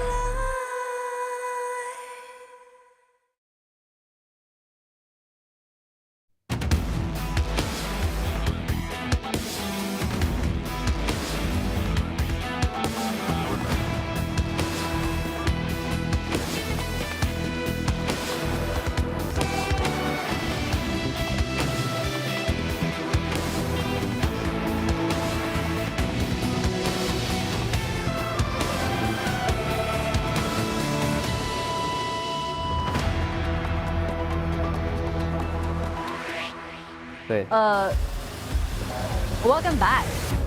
The fifth battle. Whoever become the winner for this one will be getting themselves the game points. Yep, the game point is so important for them. Right now they are 2-2 ties. I think right now is 80%. Maybe we can see we can witness the ultimate battle in this game. All right. Let's see what will be the already used hero for both teams. You can see the top lanes like Guang Yu are used all the time, so Guang Yu will be not existing in the following up matches. And Lu Bu will be one good choice for EDG.M. And Xiahou will be another choice, the best choice when it comes to tank choices. So far it's pretty good, but compared with the mid lane, that would be a lot of difference because the Zhou Yu and Mai Xunliu is being used by the Qingrong right now, but Ming's still available. And more to that eStarPro put Ata at the ban place just now because Ata and Lu Bu will be available for EDG.M to pick right now. I mean, eStar is still facing a lot of challenges when it comes to DP because they have like separating those powerful combos in one time. Ultimately, again, might be the second ban might be directly still going to that Mai Xunliu. Yeah, I think the Wuhan eStarPro actually they have shown up a conversation just like Bai Li Xiu Ye, right? Bai Li Xiu Ye combined with Luna. That's a secret weapon they hide in the previous time. Jungler for eStar, Q Touch Mana will be those very aggressive cores. Yeah. And Ata obviously because you don't have a third band for one side, so Ata will be released to side the EDG.M. Yup, and Xiahou is a prioritized of the eStarPro. And the second. Olan and Jing has been used. And the reason like eStar is not getting hands on to Ukil is that EDG.M has already used Ukil Touch Mana. Yeah, you don't need to rush for that, and you just take Sun Bing. In this time, maybe the Yuzhong will take Meng Ya. Jing will be available and will be locking in from EDG.M. Yup, ladies and Barack. Will it be a Ukil Touch Mana or like Wuhan eStarPro is leaving a lot of imaginations hiding in the second round of the picks here? Yeah, but they did not choose to take the Meng Ya in the bottom lane. That's a Day1. I mean, they are doing those systems right there, like fixed system using Sun Bing. So apparently, like eStar will be getting them a early game jungler, or otherwise the whole composition will be quite weak in the early game. Yup. Especially top side. Once again, trying to make some restriction toward Ming. So this is quite important. A lot of respects here, right? Like Mai Xunliu and Kuang has been banned a lot of times from the side of eStarPro, always trying to restrict your performances in the early game. Like Min is being targeted a lot. So right now they have to target it on Qingrong because definitely. 其实 it's a signature hero of Qingrong. We don't really to come up those explanations explaining why their opponent trying to ban away Xixi from Qingrong. Because the fact is the fact. I mean, this kind of players really plays this hero to the best level, I would say. Best Okay, level Luna. and just ban away Luna. Weird pick. New pick. Imaginary. Shouldn't be banned away. Okay. Shanghai EDG.M, they actually lack of some initiation of that team, so shouldn't definitely a good pick, a good ban. And look at the Wuhan eStarPro, they still need some initiation of that. Can Yixing might be a good choice, but lack of some damage. If they do pick Nakaruro, that what kind of that hero can protect jungle land? Let's think about that. He has already used 神风系周瑜, Machinery and Zhao Jun at the same time. Yeah. Yixing will be left out. And if like they are determined, Yanmeng is determined to use Gui Boots, maybe Yixing will be the choice from beside Yixing. Yixing is a good choice of that, but yeah, you have to suffer a lot of pressure in the early game. Of course. Early game aggression is not enough. What's this? What the heck? Really? We said it a lot of times. They're not fixing it yet. They are still trying to deciding whether it will be a better choice. That's a joke. Don't be like this. Oh my god, my heart stopped stopped taking it out just now. All right, this makes more sense. This makes sense. Yeah, I makes feel more sense of that. Zhonghui also can show a lot of competitive in the EDG.M. It's actually harassing the jungle land. But Liu Bang is more stable. Yeah, Liu Bang is good. Being also the second frontliner for the composition, like working as a pair with Asa. Like these two tanks will be really, really tanky in the early game. Okay. Alright, Nakolulu will be the final choice, and the mid laner, since there is not a lot of good ones to pick, you either go for those Nuwa with very long, but will be waiting for a very long time for you. Nuwa with the Tian will be the next choice for them. Or like like two heroes. Yixing is also good for them because their lack of some initiation. I think Yixing is fulfilled this composition. Well, this is really old school, this composition. Yeah. And this game for eStar especially will be the hardest one because they are facing the fact that there has not a lot of very good, very meta picks to form a good composition. This is the best they can got But in the remaining hero pool. That's the consequence they all in the fourth game. Yeah, that's the consequence. The action create the consequence. You need to accept it. But I think Wuhan eStarPro, you need to trust them to solve this problem easily. This is the price you have to pay after making those careless mistakes in your previous games. So this is how the world works right now. You have to even up. You lose at the beginning, you pay at the end. Yep. This is their cruel, but it's reality. But this game, they're gonna lose at the beginning. They have, even though they suffer a lot, but they have to make some great strategy to defend their resources. This is quite important. Yeah. When they delay this game to the late game, everything will turn back because Sun Bing with Nakaruru and Yixing is quite important. I mean, Nakaruru and Sun Bing at the same time, extremely weak in the early game. Yeah. And EDG.M managed to pair himself with two smites available in their composition, and not to mention they're really tanky in the early game. They might looking for those slight chances to do the invasion to their jungles. Whether like eStar can keep their jungle to Huahai safe enough will be depending on their movements and depending on their performances. Yep, I think the bear camp definitely will steal away by Zhou Yu. Wow, the fifth battle Enemy between the minions two will teams, arrive which in means that 5 whoever seconds. becomes the winner of this match will be gaining himself the game points in the series. Let the battle begin.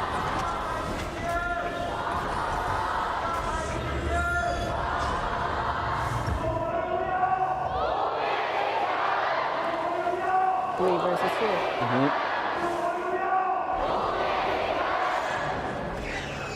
Okay, look at the mid lane priority gained by Ming, but a little bit mistake, playing a little bit slow of that, but it doesn't matter. But Playing the bear camp definitely is still away by Ling. yeah, this is something you have to pay if you're going to Sun Bing and Nakaruru at the same time in your composition. Like being weak will be one weakness that EDG.M will be constantly searching for to get something from your jungles, even though it's a very slight and But it's acceptable in the game. of course. Oh, Okay, Flash trying to bring back to Sun Bing, but Yuan just used his whole ability to gain himself the reverse price. So this is one problem about it, communication. And this is a rock. A lot of crit damage coming from rock. Initially level 2, Lady Sun it is. Very aggressive. I mean Ziyang is saving the second ability, right? Waiting for the combat. So by the second he got initiated on, he might use the second ability trying to speed up a little bit, trying to go away. Yeah. Still in peace right now. Okay, Rock is facing a lot of danger. 4 members in the front side. And Yanmeng still in level 3. Every vision is in dark. Okay, the Roller Rage found that someone is in the push. And they start to strike back right now, but Huahai missed his ultimate. It's on the ground. Had to go back. You don't want to spend too long a time. I don't know, but trying to make something happen on bottom lane. Yep. So the jungles are being activated again. So that's the reason why Nakodoodle have to hash back to his own territory. I will go back. You can see like Rock doesn't want to face the fact that he will be constantly put out by those minor CC changes. So he carried Purify as a common skill to this one. Okay, look at this Tyrant. Maybe something will happen in this time. Xiaohou will get himself this Tyrant, and then look at the damage come from eStarPro and M2 the double C right now. Jing stamp, Xiaohou stamp, and Rock will be the next one. Alright, so after the team fights, eStar managed to win it with a 1-3 trade. I will say the engagement from TianYun is so good, and even use the flicker to get to the backline with Rock, getting the kill for the team. Even though he went down, it's a good trade. Yep, and Ziyang has been taking a half right there, but not enough this soon to finish the kill. So this is a point for that because Yanmeng still in level 3 during the last team fight, so he cannot offer the protection for his teammate. So this is information that eStarPro, they actually catch the timing. I mean, the engagement from Aga is really good as well.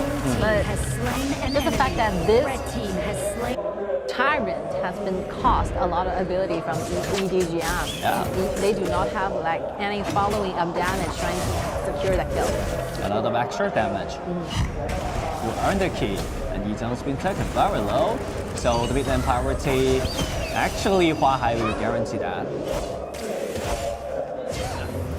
Again. Uses the smite.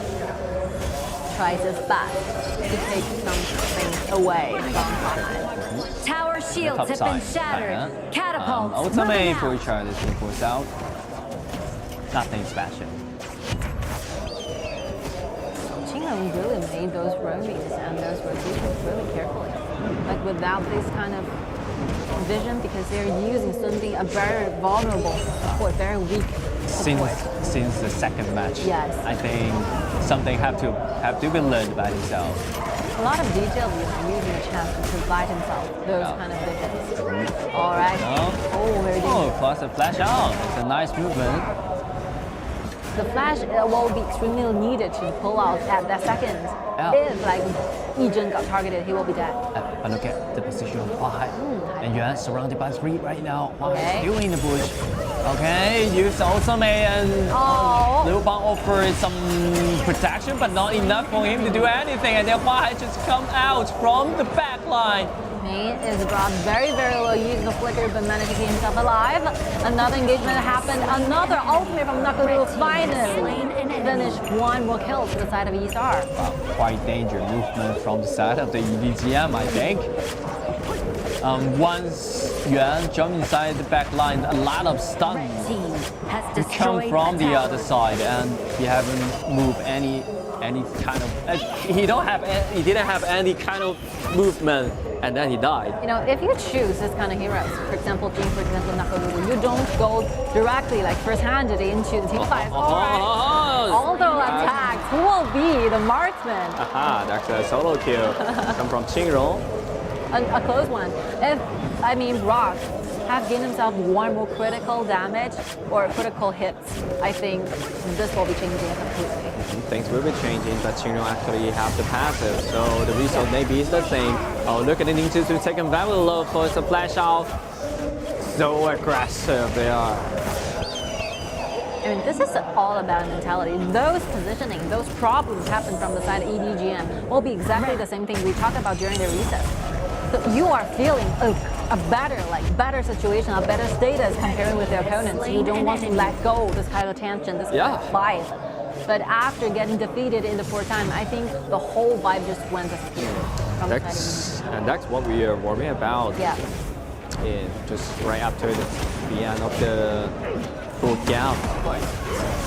We lose a lot of feeling. And right now, if like eStar just make good use of their flexibility or mobility offered by Sunbin, I think right now like Nakururu have already gone through the hardest phase of the game. Yep. A lot of items are offered for this hero, the Axel tournament, and right now moving directly to the Spike Mount. And then right now, Nakururu, 1,000 gold. Nakururu is trying to build a siege breaker directly. Like individual gold earned 1,000 gold. You don't want to see this thing happen. Yeah. When you are a Jin. The EDG.M definitely needs to make better moves later on, trying to slow down the pace of their enemies. Blue team has destroyed a tower. Right now, Yuan still suffer a lot of things because 1v1 solo only cannot defeat the Huahai right now. And with Liu Bang's heart, even with Liu Bang's health, because skill deficits too huge. EDG.M, they have to wait for Rock, wait for Lady Sun. Has destroyed a tower. If Yuan cannot start up the pace and extend some goal lead in the mid game, that will be the one true core in EDG.M's conversation. That will be the Rock.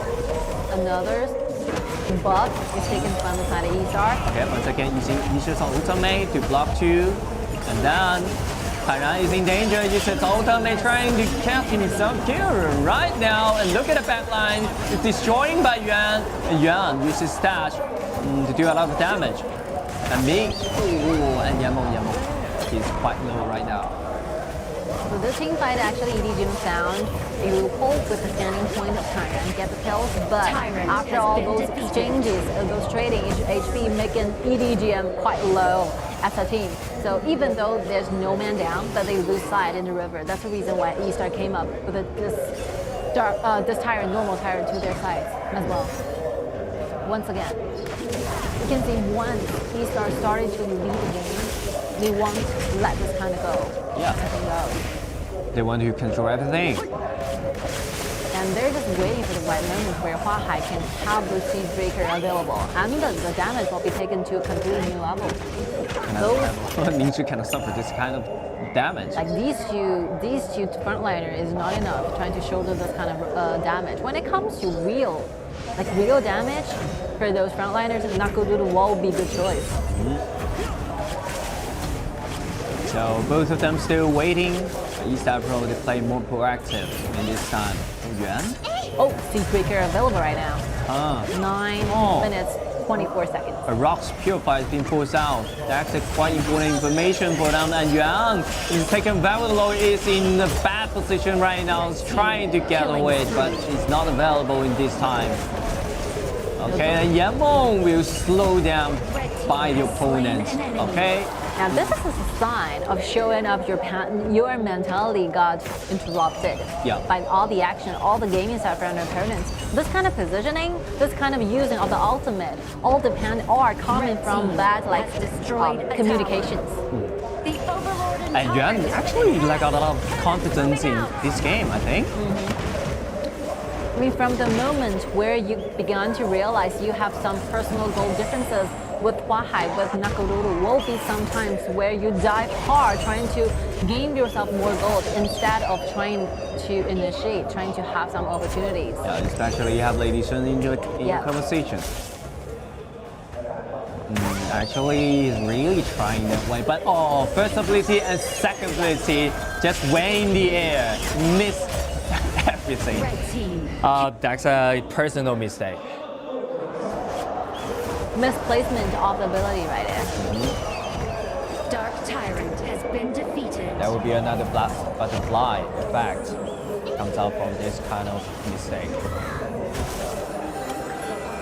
They have to fight for more times to their late game course to develop the items. Yep. I mean, 3 items till now, Lady Sun will have enough damage, but whether he will have enough time to deal this kind of damage to the backlines will be a question. I mean, the burst damage coming from eStar's composition is really huge. So if, like, Rock is being targeted, he might just go down within seconds. There's no time for you to respond. Yeah, especially when you're facing Nakaruru. Nakaruru is already built up the siege breaker. What a horrible damage. It's very heartbroken to see like EDG.M playing this passively because they could have done a better job at this. But eStar actually they can extend the goalie and keep the Of course, if like, snowballing very quick. You don't really need to worry about how eStar is going to manipulate the whole game. This is one very typical game. They are leading. They know exactly what to do, trying to snowball, trying to make sure they gain the maximum amount of the common objectives. Yeah, they're really good at snowballing, playing advantage. And right now the Shadow Vanguard has been arrived at the bottom side. And Liu Bang can clean some waves in the top side. And look at damage from Rock. Not bad. And Liu Bang will use the ultimate trying to protect the Atas right there. So far they can clean the wave at that time, but the hybrid terror has been taken out. And by the second you use your ultimate to protect your frontliners, like eStar know you are unable to have this ultimate available again in future matchups, so they will be acting more aggressively, waiting for the vanguards to dive in. And look at like EDG.M standing up front, not being afraid of taking any kinds of the damage from their It's invincible right now. Just like the Rock in the fourth game. Yeah. And those winning heroes are exactly the same. Yeah. Like Lam and TianYun. All right. Look at the trying to engage right now, but there's the frontliner. And right now, Liu Bang offers the protection to Ningzhi, and then where's the damage can follow up or not? And then Huahai, look at the damage, just melted down Ming within seconds. Huahai is one of the best players from eStar today. You can take a deep look at the 5 battles they have today. Like Huahai always stayed as the most concentrated member for the entire team. All right, we're looking for those in dive in, waiting for the wave to arrive.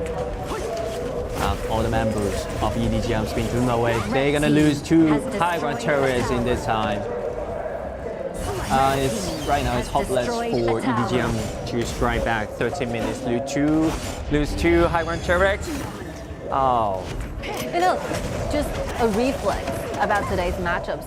Every single member except for Huahai from eStar have made several mistakes, fairly speaking. But Huahai will be the best player staying at the most stable status, making the most correct information and decision for the entire team.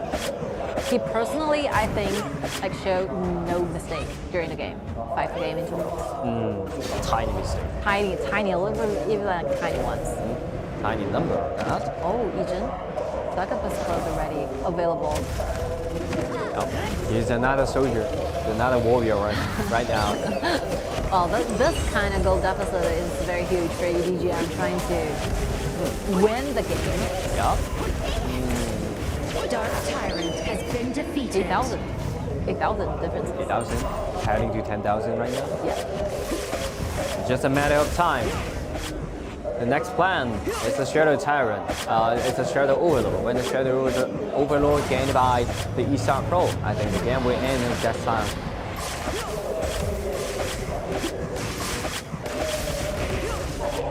eStar really plays Sunbeam really good. They know how to use this kind of composition working together, making the whole composition a more flexible one. The coordination between the Yixing's ultimate and Sunbeam's ultimate is great. And then the timing, timing from the timing of the second ability of Ziyang is pretty good. Besides the calculation. Okay, and the silence. Come here right now, the last remaining turret. Okay, we go down this time. Has destroyed a tower. The buyers out there trying to clean the way for EDG.M. Still, I mean, they're suffering a lot trying to buy the whole teams more time, trying to do those damage, trying to buy those items. But they still need a lot of time. Yeah, but it's so hard for them. And look at the Ninja is being controlled by the other side. And look at the Jin trying to get himself another kill, but not available. Even with Liu Bang's ultimate protection. And look at Huang Hai already double kill and unstoppable at the time. And the eStarPro would get himself the third point, 3-2, and leading this game and get himself the match point. This will be like one good and perfect demonstration of how to take control the whole map. One good example, how to roll the whole thing to your side. I mean, you can see the last ultimate from Sun Bi. It's very clear that Ningzhi wanted to go for engagements using the first ability and the second ability, trying to get closer to backline from eStarPro. But those ultimate just silence down Ningzhi at once. And Ningzhi will be the only target for eStar trying to finish off. Those coordinations, those communications so efficient that I think eStarPro are getting back their normal states.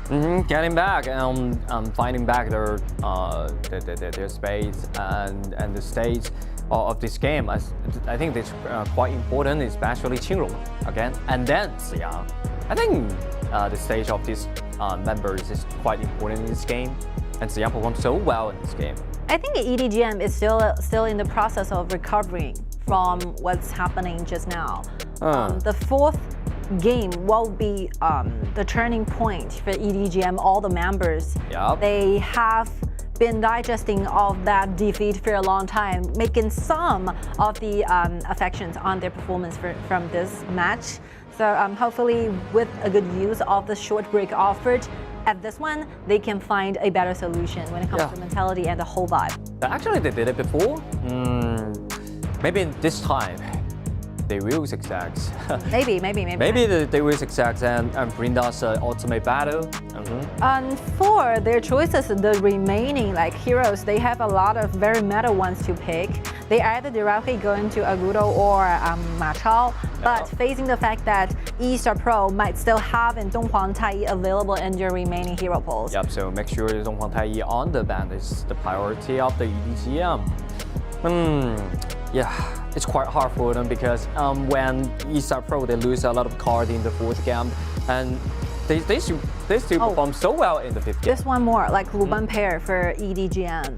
Because you only have 2 bans here. If eStar want to target at Mai Shiniui and Gong Song Li again, this Lu Ban will be available because you are in a blue side, or otherwise you can choose to go to the red according to the rest of the heroes you can possibly pick. Yeah, that's a great point. They don't want to release the Mai Shiniui to Ming, or don't want to give rock. Yeah, give rock. Double pentakill hero. Double pentakill hero, which is the Gong Song Li. He used Gong Song Li 8 times with 17.5% winning rate. 6 winning it is. Yeah. So the remaining very good pair for EDG.M to pick might be the Lu Ban pair. All right, back to the topic. The MVP will be awarded to Hua Hai. Yeah, Hua Hai, definitely. 504.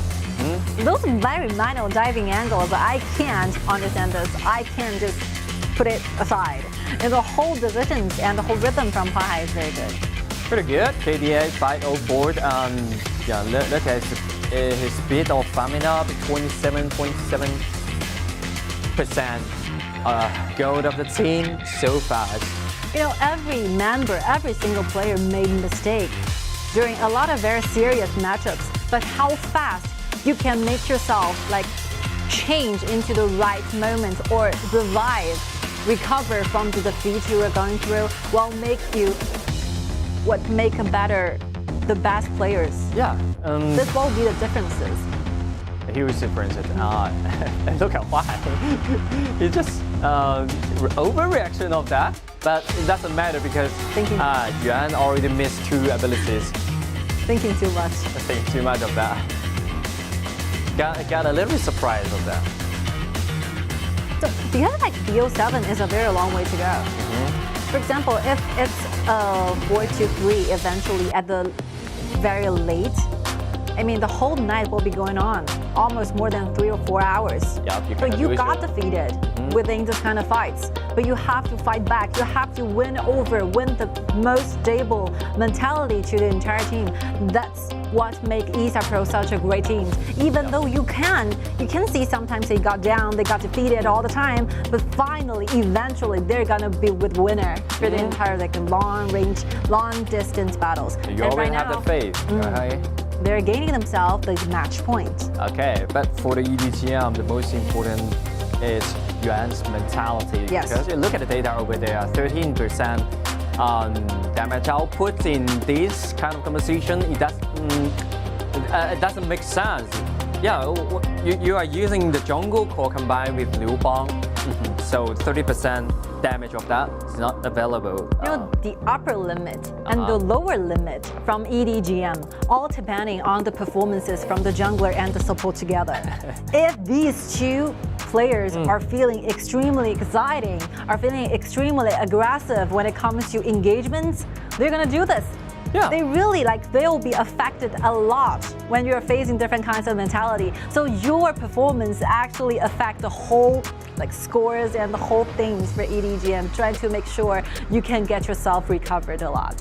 You have to recover and you have to reset yourself because you are actually he performed not that well in the first game, but the second game and the third game, wow, he just awake at that time.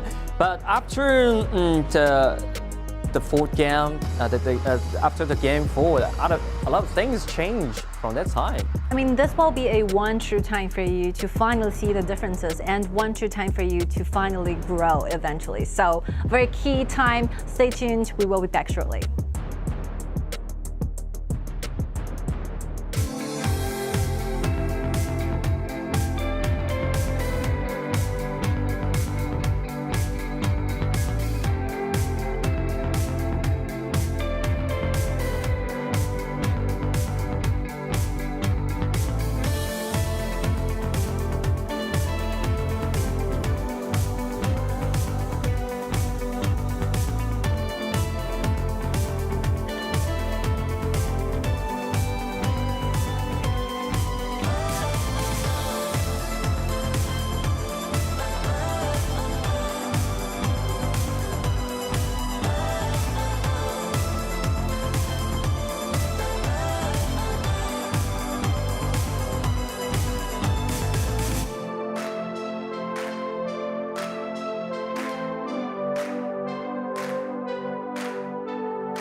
All right, welcome back. We're gonna see and we're gonna watch together the sixth battle between these two teams. That will be the game point of Wuhan eStarPro. So a lot of pressure is coming out. Just straightforward to the Shanghai EDG.M. The mentality, they have to be reset, and a lot of strategy have to be changed. Yeah. Especially Yuan, the jungler. It's quite important when you're facing Kuang. You cannot just get destroyed by its opponents. They're literally facing live or death. I mean, yeah, the only chance for EDG.M actually be the winner of the series will be like they win this one first and again win in the ultimate battle. Yeah. This will be the only way to go. And for eStar, this is one advantage when you come in getting yourself the match point, right? Yep. You get one more chance to make a mistake. Even though you got defeated, you got yourself the ultimate battle. But everything can be happen in the ultimate battle. So the best solution, the best instruction for them is trying to gain the victory to their side as soon as possible. You don't want to face those hiding threats and hiding dangers. They definitely want to end this game for 2. But Shanghai EDG.M also show a lot of competitive in this game, especially in the second and the third game. Maybe they will come back in a very precious moment. This is a 6th game, which is the game point of the Wuhan eStarPro. You need to suffer a lot of pressure, but you have to adapt this kind of pressure and go through with it. Let's see this match.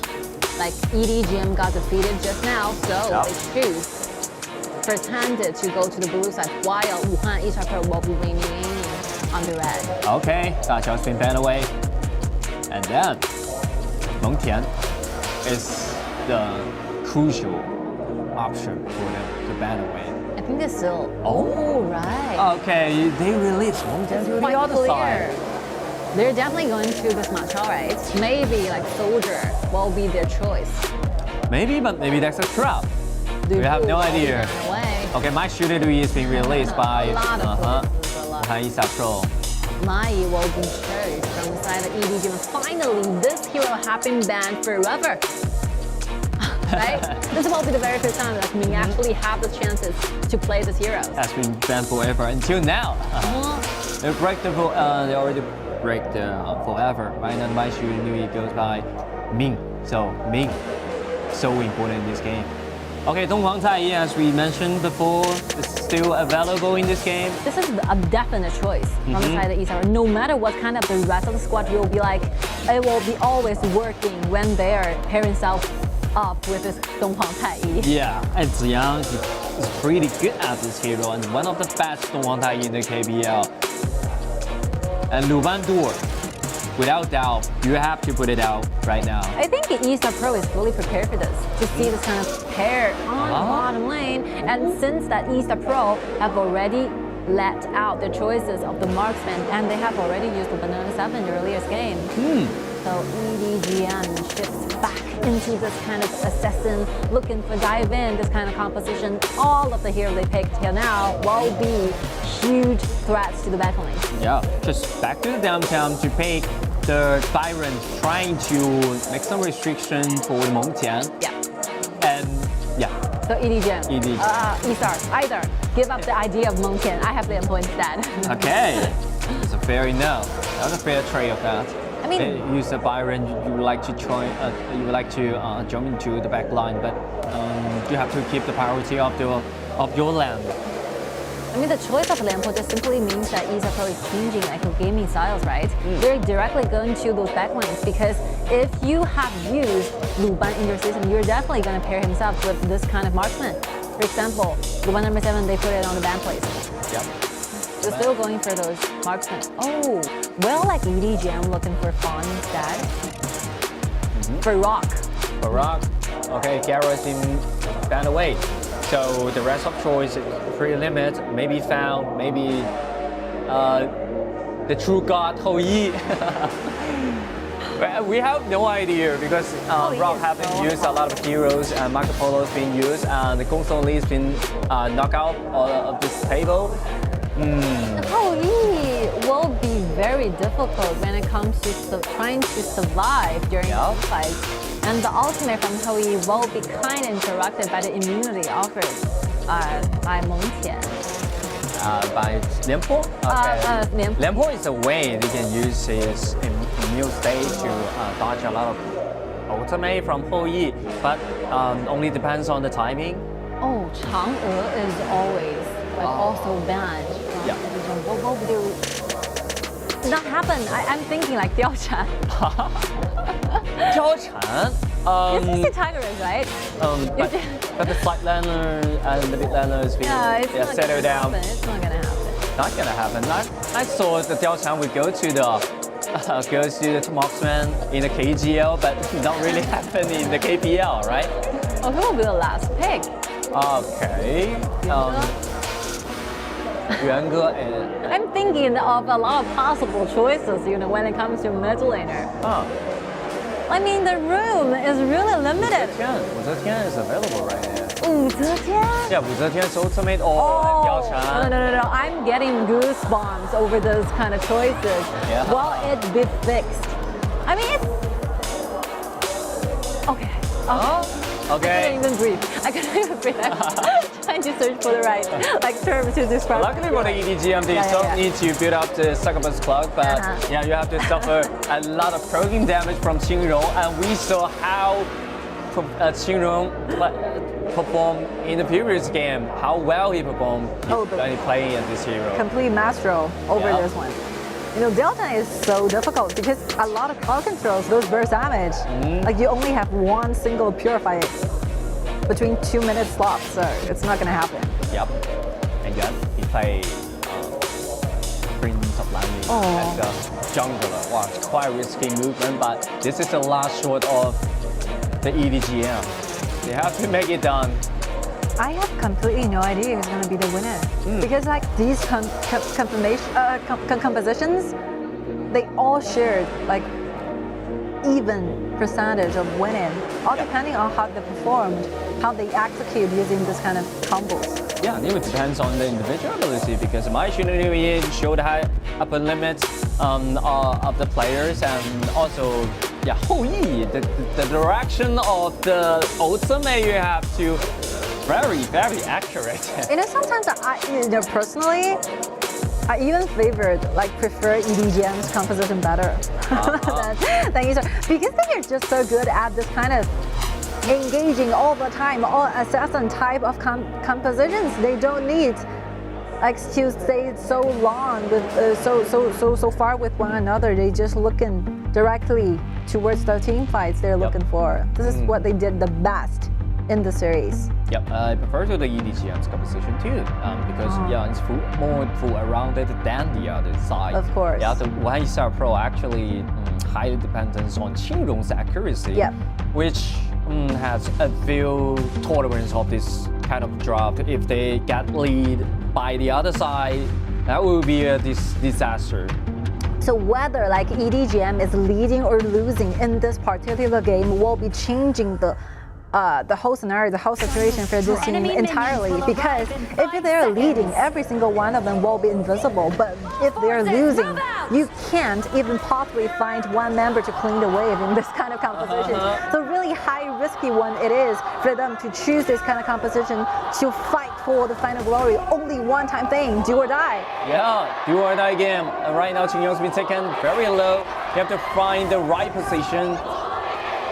To use its second ability to trace some XP back. Wow, this is what will be the vibe we're talking about. This will be those spirits coming from EDG.M all the time. You have one last hope, and you're doing whatever you can do, trying to make it a trading and a favorite one. Okay, those 1 versus 1 duel. So can in this specific moment. Mingzhi getting 2 energy bar. Okay, look at the first blood, we'll go for the EDG.M or not. The first blood, we'll go for the EDG.M. It's a very low HP. Lanling, Prince of Lanling. Oh, that's a nice coordinary. Bodyguarding, using their body to simply shield and take in those energy and those damage from Qingrong. And Ming also dancing in the mid-land. Just play like Qingrong earlier on. I EDG.M uses a lot to like two flicker will be used trying to gain themselves this very first blood. Yep. Can see the replay here. A lot of things happen. That's pretty great. Knockout, double knockout, and then trying to use the flash to get away. And the chain offered by Yan Meng. Accurate to accurate target on Yuan and bring him back. Boots of Fortitude will be used from Rock, trying to shoulder in those damage coming from Jing laning going against Meng Ya. Meng Ya is very, very aggressive during 1v1 laning. Usually giving himself a lot of advantages doing this. And Hou Yi is pretty weak in the early game. Oh, the look at the ultimate! Yeah, the longest range of the abilities from HOK. Whole map. Whole map. The other like hero who can do this will be Wang. These two ultimates are quite similar. Also all map. So familiar. If you're talking about this, I think Liu Bang can pretty much handle it. Just forget about that. If you're talking about the straight line, yeah, that will be these two kind of hero. TianYun tries to once again, Ziyang still in level 3. That would be the timing. EDG.M to catch right now. And then the Wuhan master pull back the jungle. Wahai will be the next one to do that. And right now, okay, Ninja still 1-4 and then find the mark onto TianYun. TianYun definitely dead on that way. Oh, not! Use the flash to guarantee that kill. 0 for 3. You know, if you just directly go into this kind of composition earlier, you are not giving your opponent this kind of match points. This will be the style. This will be those composition that suits EDG.M the most. And right now, they're grabbing their one last chance to fight back in this whole series. This might be it. We might be seeing the ultimate battles from these two teams. That's the spirit of the EDG.M. You cannot underestimate it. I mean, before this composition is being chosen, we talk about this all the time. If like they're leading or they're like winning, actually winning, and after the team fights, like this composition will be changing completely different. Extremely aggressive one. Yep. When you're look at the top side. Oh, the burst damage would take a lot. Wow. 40. 40. And 5-0 again. 1,000 goal lead. EDG.M looking for those invasions. Yep, and we do a lot of things in the red side. But this time, Ziyang. Okay, already in that side, uses ultimate for second contract, connect with each other. They will jungle a trade. That's the jungle trade and purified issued by Yizheng will save his life. So this invasion will be completely different because like Ziyang hold the ultimate available waiting for this to happen. So even though EDG.M do it a 1v1 trade, but after all in the future, if they want to looking for this kind of endeavor, they have to make sure they know exactly where the Donghuang Tai is. It's really, really dangerous for them to make this kind of movements. And Ziyang. Oh, this is good, like perfect. Find a correct time where Donghuang Tai has not been reaching to level 4. Still needs some little tiny experience to reach level 4. Yeah. This is timing. Okay. Oh, back to life. Okay, without the purify, they find themselves another timing.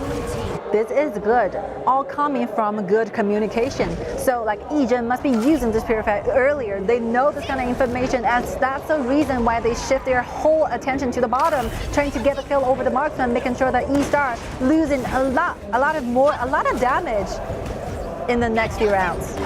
It's quite important for them. And then Qingyong face to Ming. Yeah, I think it's the same formula. Ming also did a great job. Now this is some price to pay from eStar because you know you're definitely losing a lot of meta heroes in the early like matchups. Yep. All right, EDG.M resemble again, trying to make sure of the vision here. The ultimate will be on the right places, but unfortunately does not get on any targets. Yep. The ultimate from Hou Yi is quite important, but right now still not zero hit. 0 accuracy. So Rock needs some fight. I need to find a feeling. Just close your eyes and blow your arrows on. The late game Hou Yi will be complete nightmare. Those very quick auto attack speed. You can't even imagine how many damage you can do within one single sentence or like 1 single second. Yeah, and that's what EDG.M they're doing. Oh, look at And ultimate recruit back to Yicheng at that time. Yicheng's been taken quite low and down.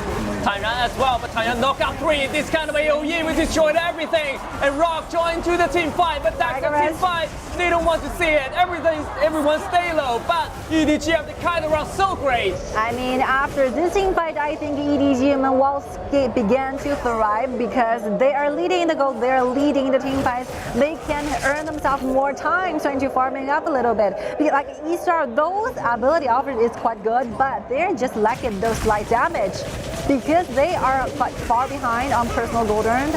And this will be the right moment where EDG.M started to take control of the whole game. Yeah, and the like damage that.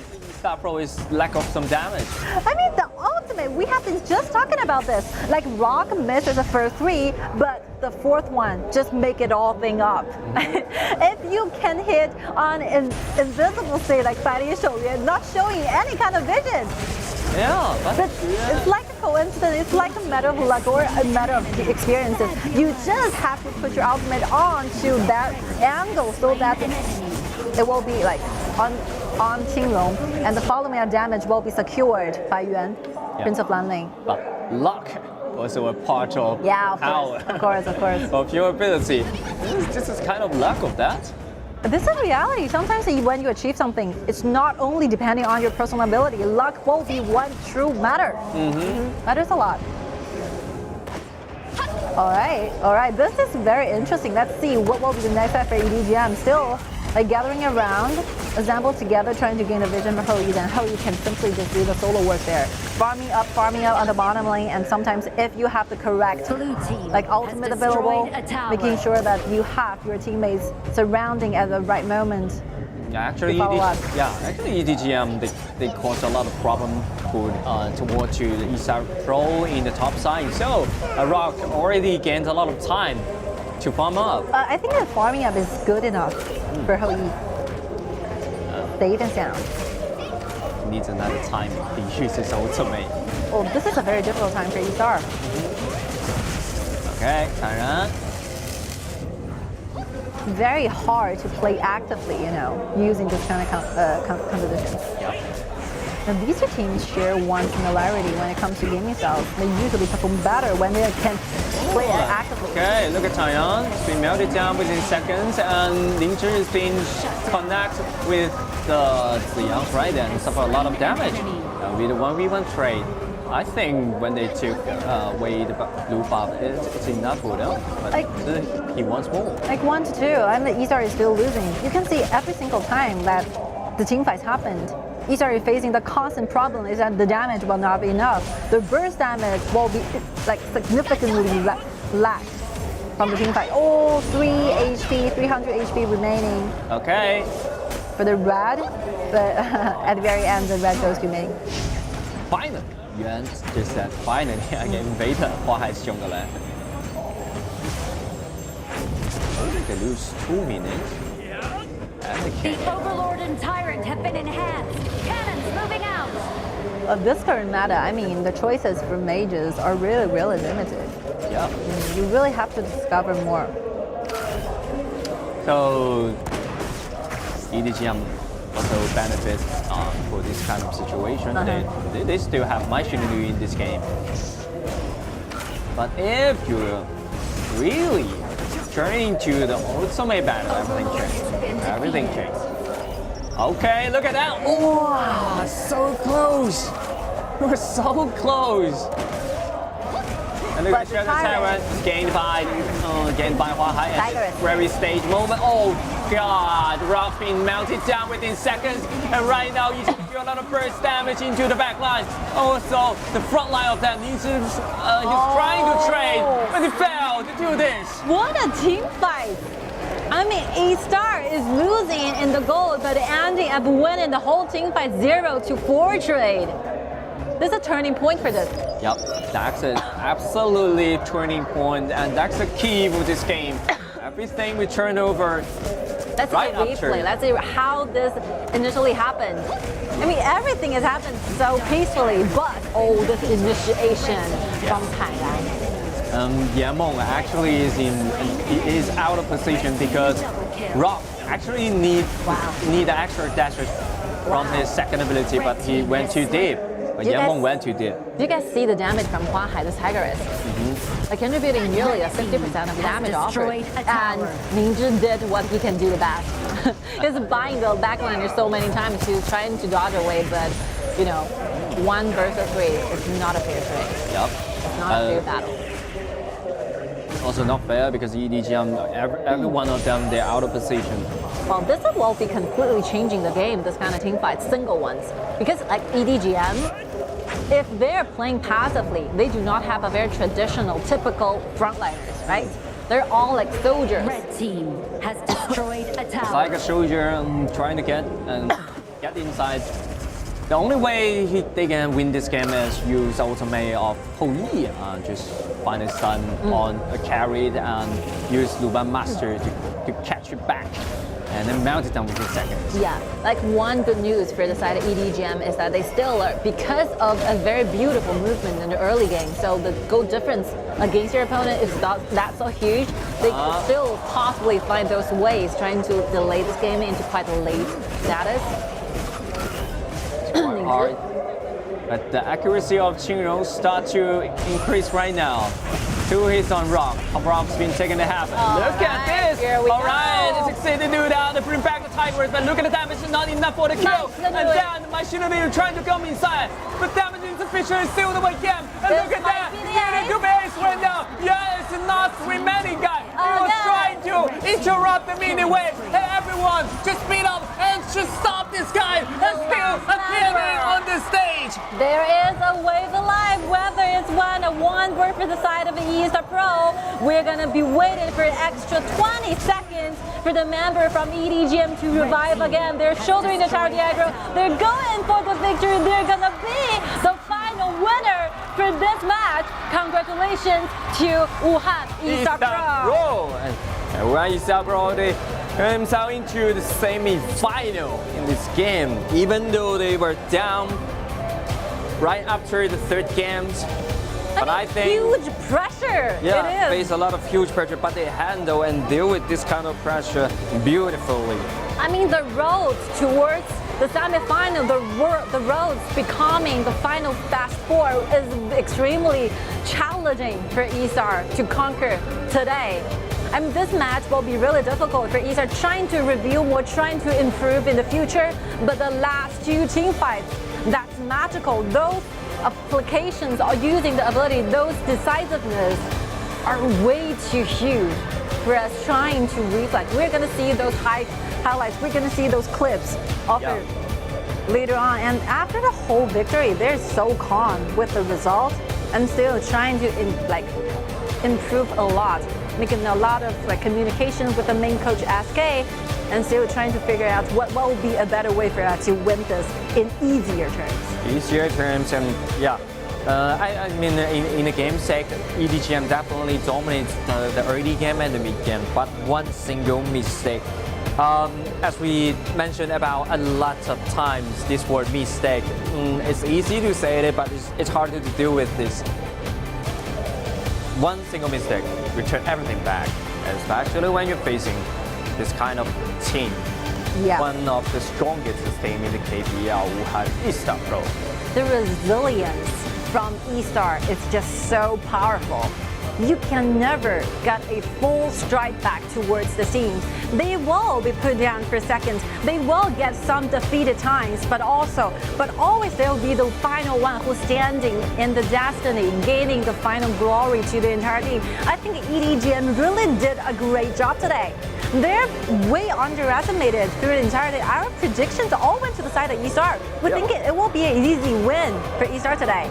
But the truth turned out to be no. The answer is not affirmative. Like, they create a lot of difficulties for this very powerful opponent, very powerful team, trying to conquer, trying to soak in. I think EDG.M have accomplished impossible to now. Yeah, and EDG.M, they have already proved themselves. When they're facing such kind of gigantic pressure, they win eStarPro for 2 games. And that time, we're just thinking about EDG.M. We're unstoppable in this game. But unfortunately, eStarPro, they find their common stay back and then strike back beautifully. But EDG.M already win my respect. I mean, all of us, like, you can see those facial expressions from eStar, they're not happy about the results. We can all see they really struggled a lot. But it won't be the very first time. It's still quarterfinals. If you're gonna be the final champion, you have to perform better, obviously. Yeah. You made those mistakes, those positioning are worth like reconsidering, and a lot of improvement should be done before they actually went into more serious and deeper journey, deeper stations of the entire KIC. Yep. Maybe you were still adapting to this game, Of course. so you lose 2 games from your opponent, but it doesn't matter because you just find your commentator back, stays back. It's all right because you are the champion. You were the champion before. You have the ability to stop everything happening. Because you're literally kind of cornered by your opponent, right?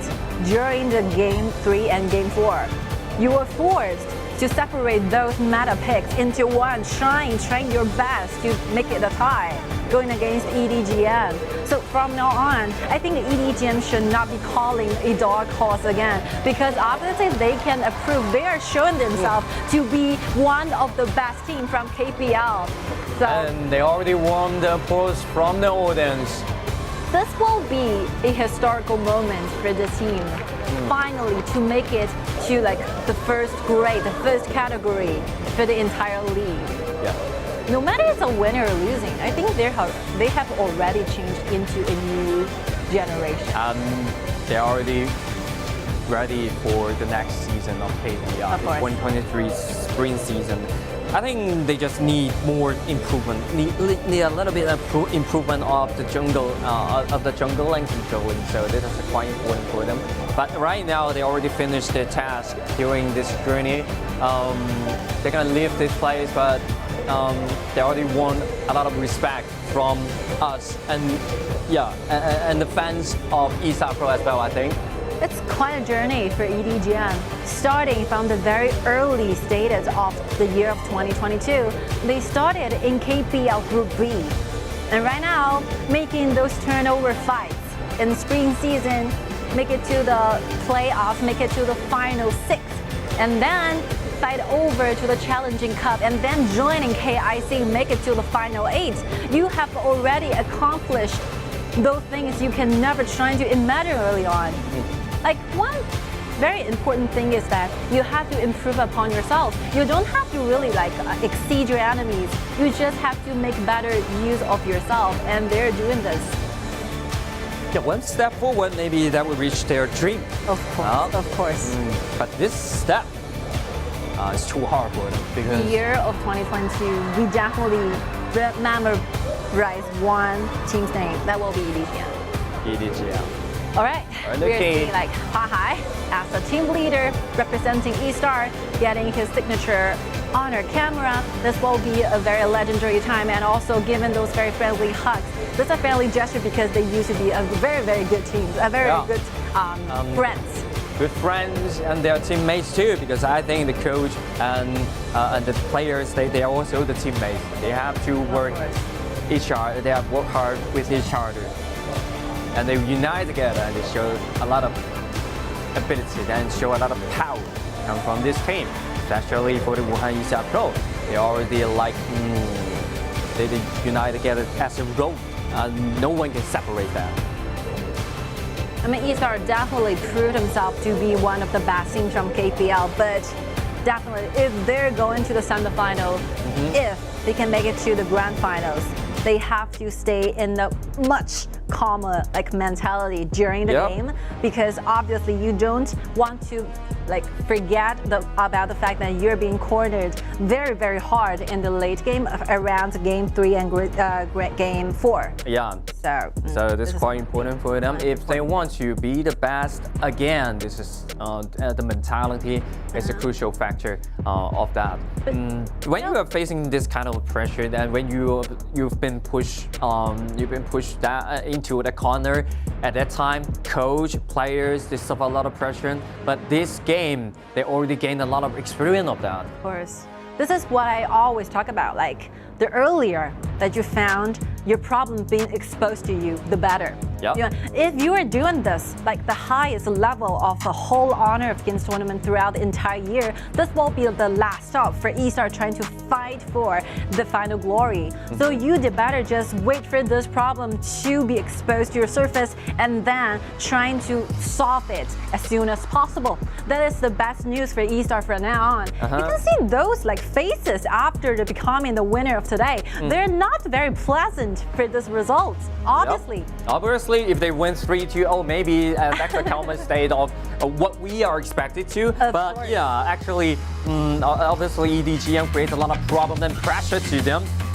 Why they will lose these 2 games and all in the 4th game? That's what they have to do some self-reflection of that. Yeah, it's not like we have like double standards towards eStar because they are supposed to be the best. Yeah. We are supposed to see some differences when it comes to personal powers, when it comes to like team communication and coordinations. But obviously, for the very first half of the matches, BO7, we see none. This will be a huge problem for eStar trying to solve. But later on, I think they pretty much demonstrate all the qualities from eStar. They're undergoing a lot of pressure. They're playing not so good at early on games matchups, but they changed into completely different modes within very short reset time. Like those 5 minutes are so important for them. So important, and they change this kind of strategy and so flexible in the game. This is the one crucial factor of that. And yeah, TianYun performed so well in this game. He just showed a lot of damage. And with a good engagement by himself. This single player, I really couldn't trying to figure out the best term to describe this mentality, this kind of personality for this player, because sometimes he will be like saving the whole world, like a hero saving those very not so good bad situations for the entire team. But sometimes he won't be the one responsible for all the mistakes. Yeah. So you can't put on price and you can't put on a correct term to describe what this player doing within a single match. But you will find out a lot of highlights during the team fight. Of course. In the replays, and that's a crucial. There's a very important moment that he found the position of Rock and Yan Wang is they're out of position, and then with a beautiful engagement to end this game. Yeah, TianYun, definitely. I mean, every single grand final we saw, TianYun managed to score down those FMVPs with a lot of reasons. Because normally for example, during the regular season of KPL, you saw those kind of plays and performance from TianYun. You begin to saw like, yeah, maybe he could, play more safely, trying to avoid doing those personal mistakes. But after all, he got like better and better. And the most important matchups will be the best when he performed throughout the entire season. Yeah, especially when they play in tank. Okay, play with tank. Look at TianYun. This name, if you call for the RAN and then add more the extra K of that will be the tank.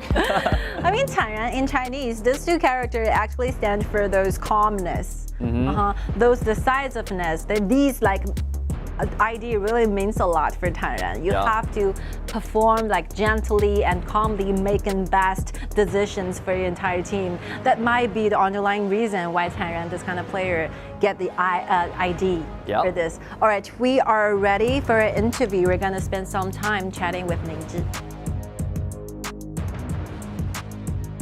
Hello， 宁芝跟我们打个招呼吧。Hello， 大家好，我是上海 EDG.M 宁芝。It's a very long journey for the entire EDG.M to conquer for this year. So the year of 2022 make a little conclusion for your entire journey, please. 这一整个2022年，其实对于 EDG.M 来说变化非常非常大。从春季赛再打到这一届的 KIC， 你们的每一步都在成长。所以简简单单的跟我们来整体的概括一下一整个2022年 EDG.M 作为一个团队做了哪些事情，好吗？感觉也还好吧，就可能变化了，就是可能换的选手比较多吧，然后以前经历的比较多吧，就是失败比较多吧，就最开始我们也是自己都是没有什么自信的，就是比赛输太多了，然后今年就可能大家就有股冲劲吧，就大家都是非常想赢的，对，就比赛找到了赢的那种感觉吧，就大家越打越自信了。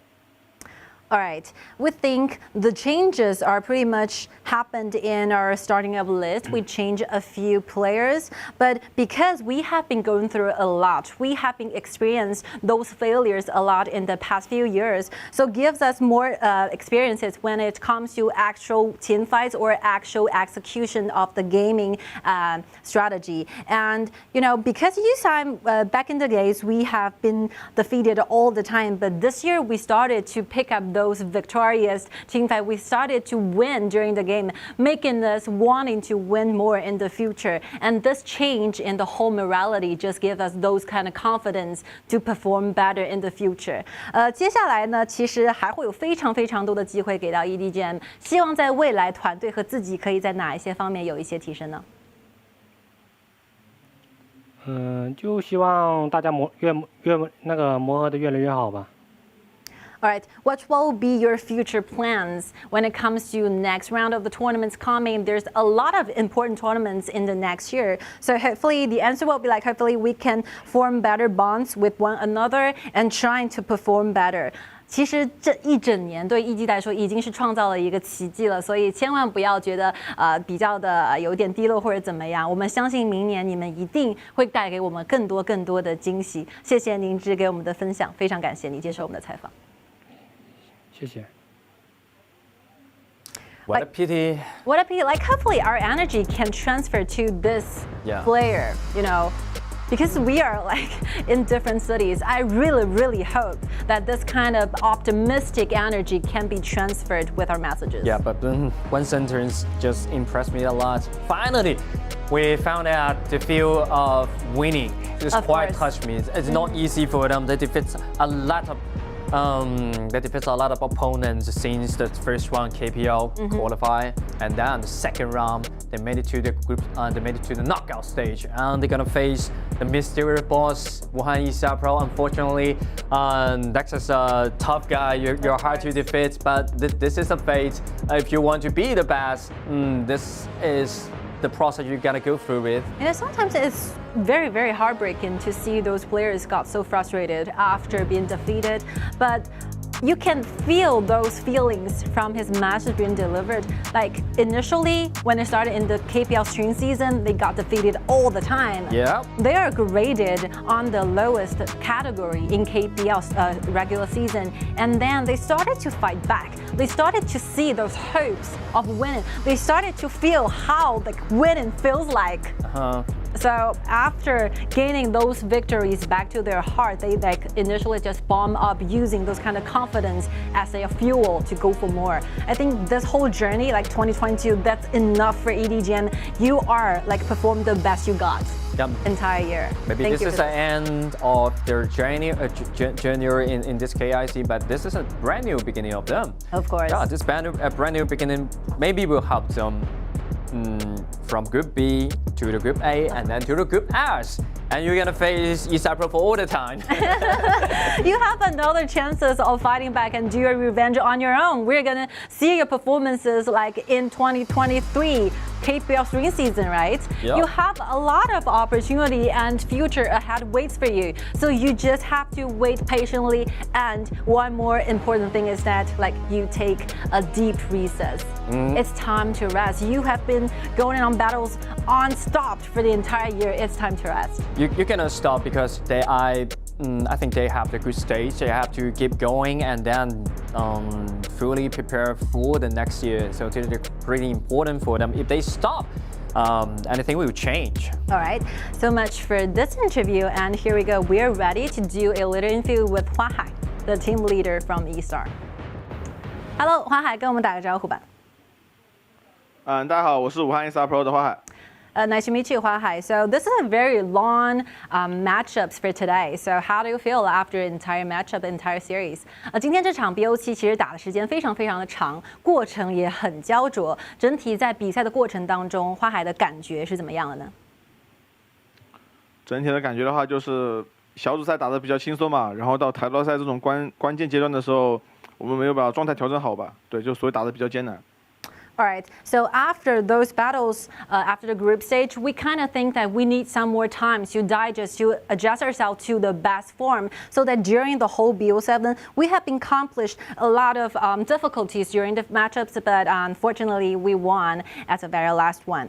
最后一局的比赛啊，当时这样子的一个阵容，其实我们还是挺惊喜的，而且前期还有一些小小的劣势，最后的2波团战打得非常漂亮，可以跟我们分享一下当时是发现了场上有哪些信息吗？让你们打出这么漂亮的一个团战。最后2波团战的话，第一波关键龙团的话就是对面在开主宰嘛，然后我们成功的把暴君换掉了，然后那波的话后羿是没有闪现的，然后鲁班大师的话过来踩视野就保不了后羿了，然后把后羿杀掉之后，对面这个阵容就比较好打了。All right, so the last team fight, like 2 team fights in the last matchup is really, really good. So what did you discover during the game, making sure that you can secure this wonderful ending for the team fights? The answer will be like when we are fighting for the dragons and we exchanged the dragon in return, and we found that the Hoey, the marksman in our opponent's side, has no flash available. So we just have a clear idea that if the marksman have no dash available, it will be an easier target. So that once we secure down, it's gonna be an easy winning for us. 今天在第4局呢，其实拿了晋和关羽2个非常版本很强势的一个英雄，想要把这个局面给扳回来。当时在 BP 阶段呢，团队是怎么商量这件事情的？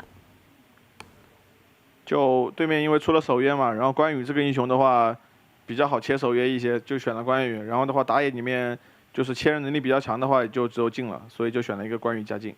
All right, so the 4th one, you have been choosing a lot of meta heroes, for example, Guan Yu and Jing together. So what do you kind of thought about these 2 heroes making this kind of BP? So because we saw Shou Yue being appeared on our enemy side, so we think that Guan Yu will be a good warrior directly towards, like aiming towards the Shou Yue. And for those jungler who are very good at killing the backliners, Jing will be the reason that we chose this particular hero.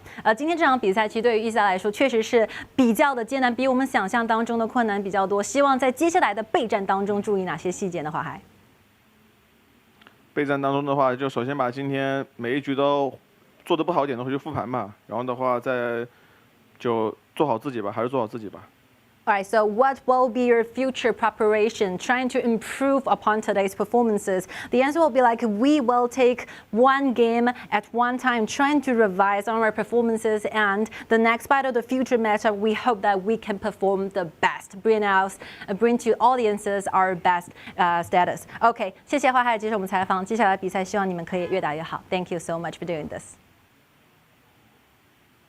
All right, they will become better than this. Like honestly, like they just admit the truth that they did not make a very like the best scenario going on there. And a lot of mistakes come from them, but they knew this is gonna happen in that time, but they reset in time, so they will claim something back before the 4th game.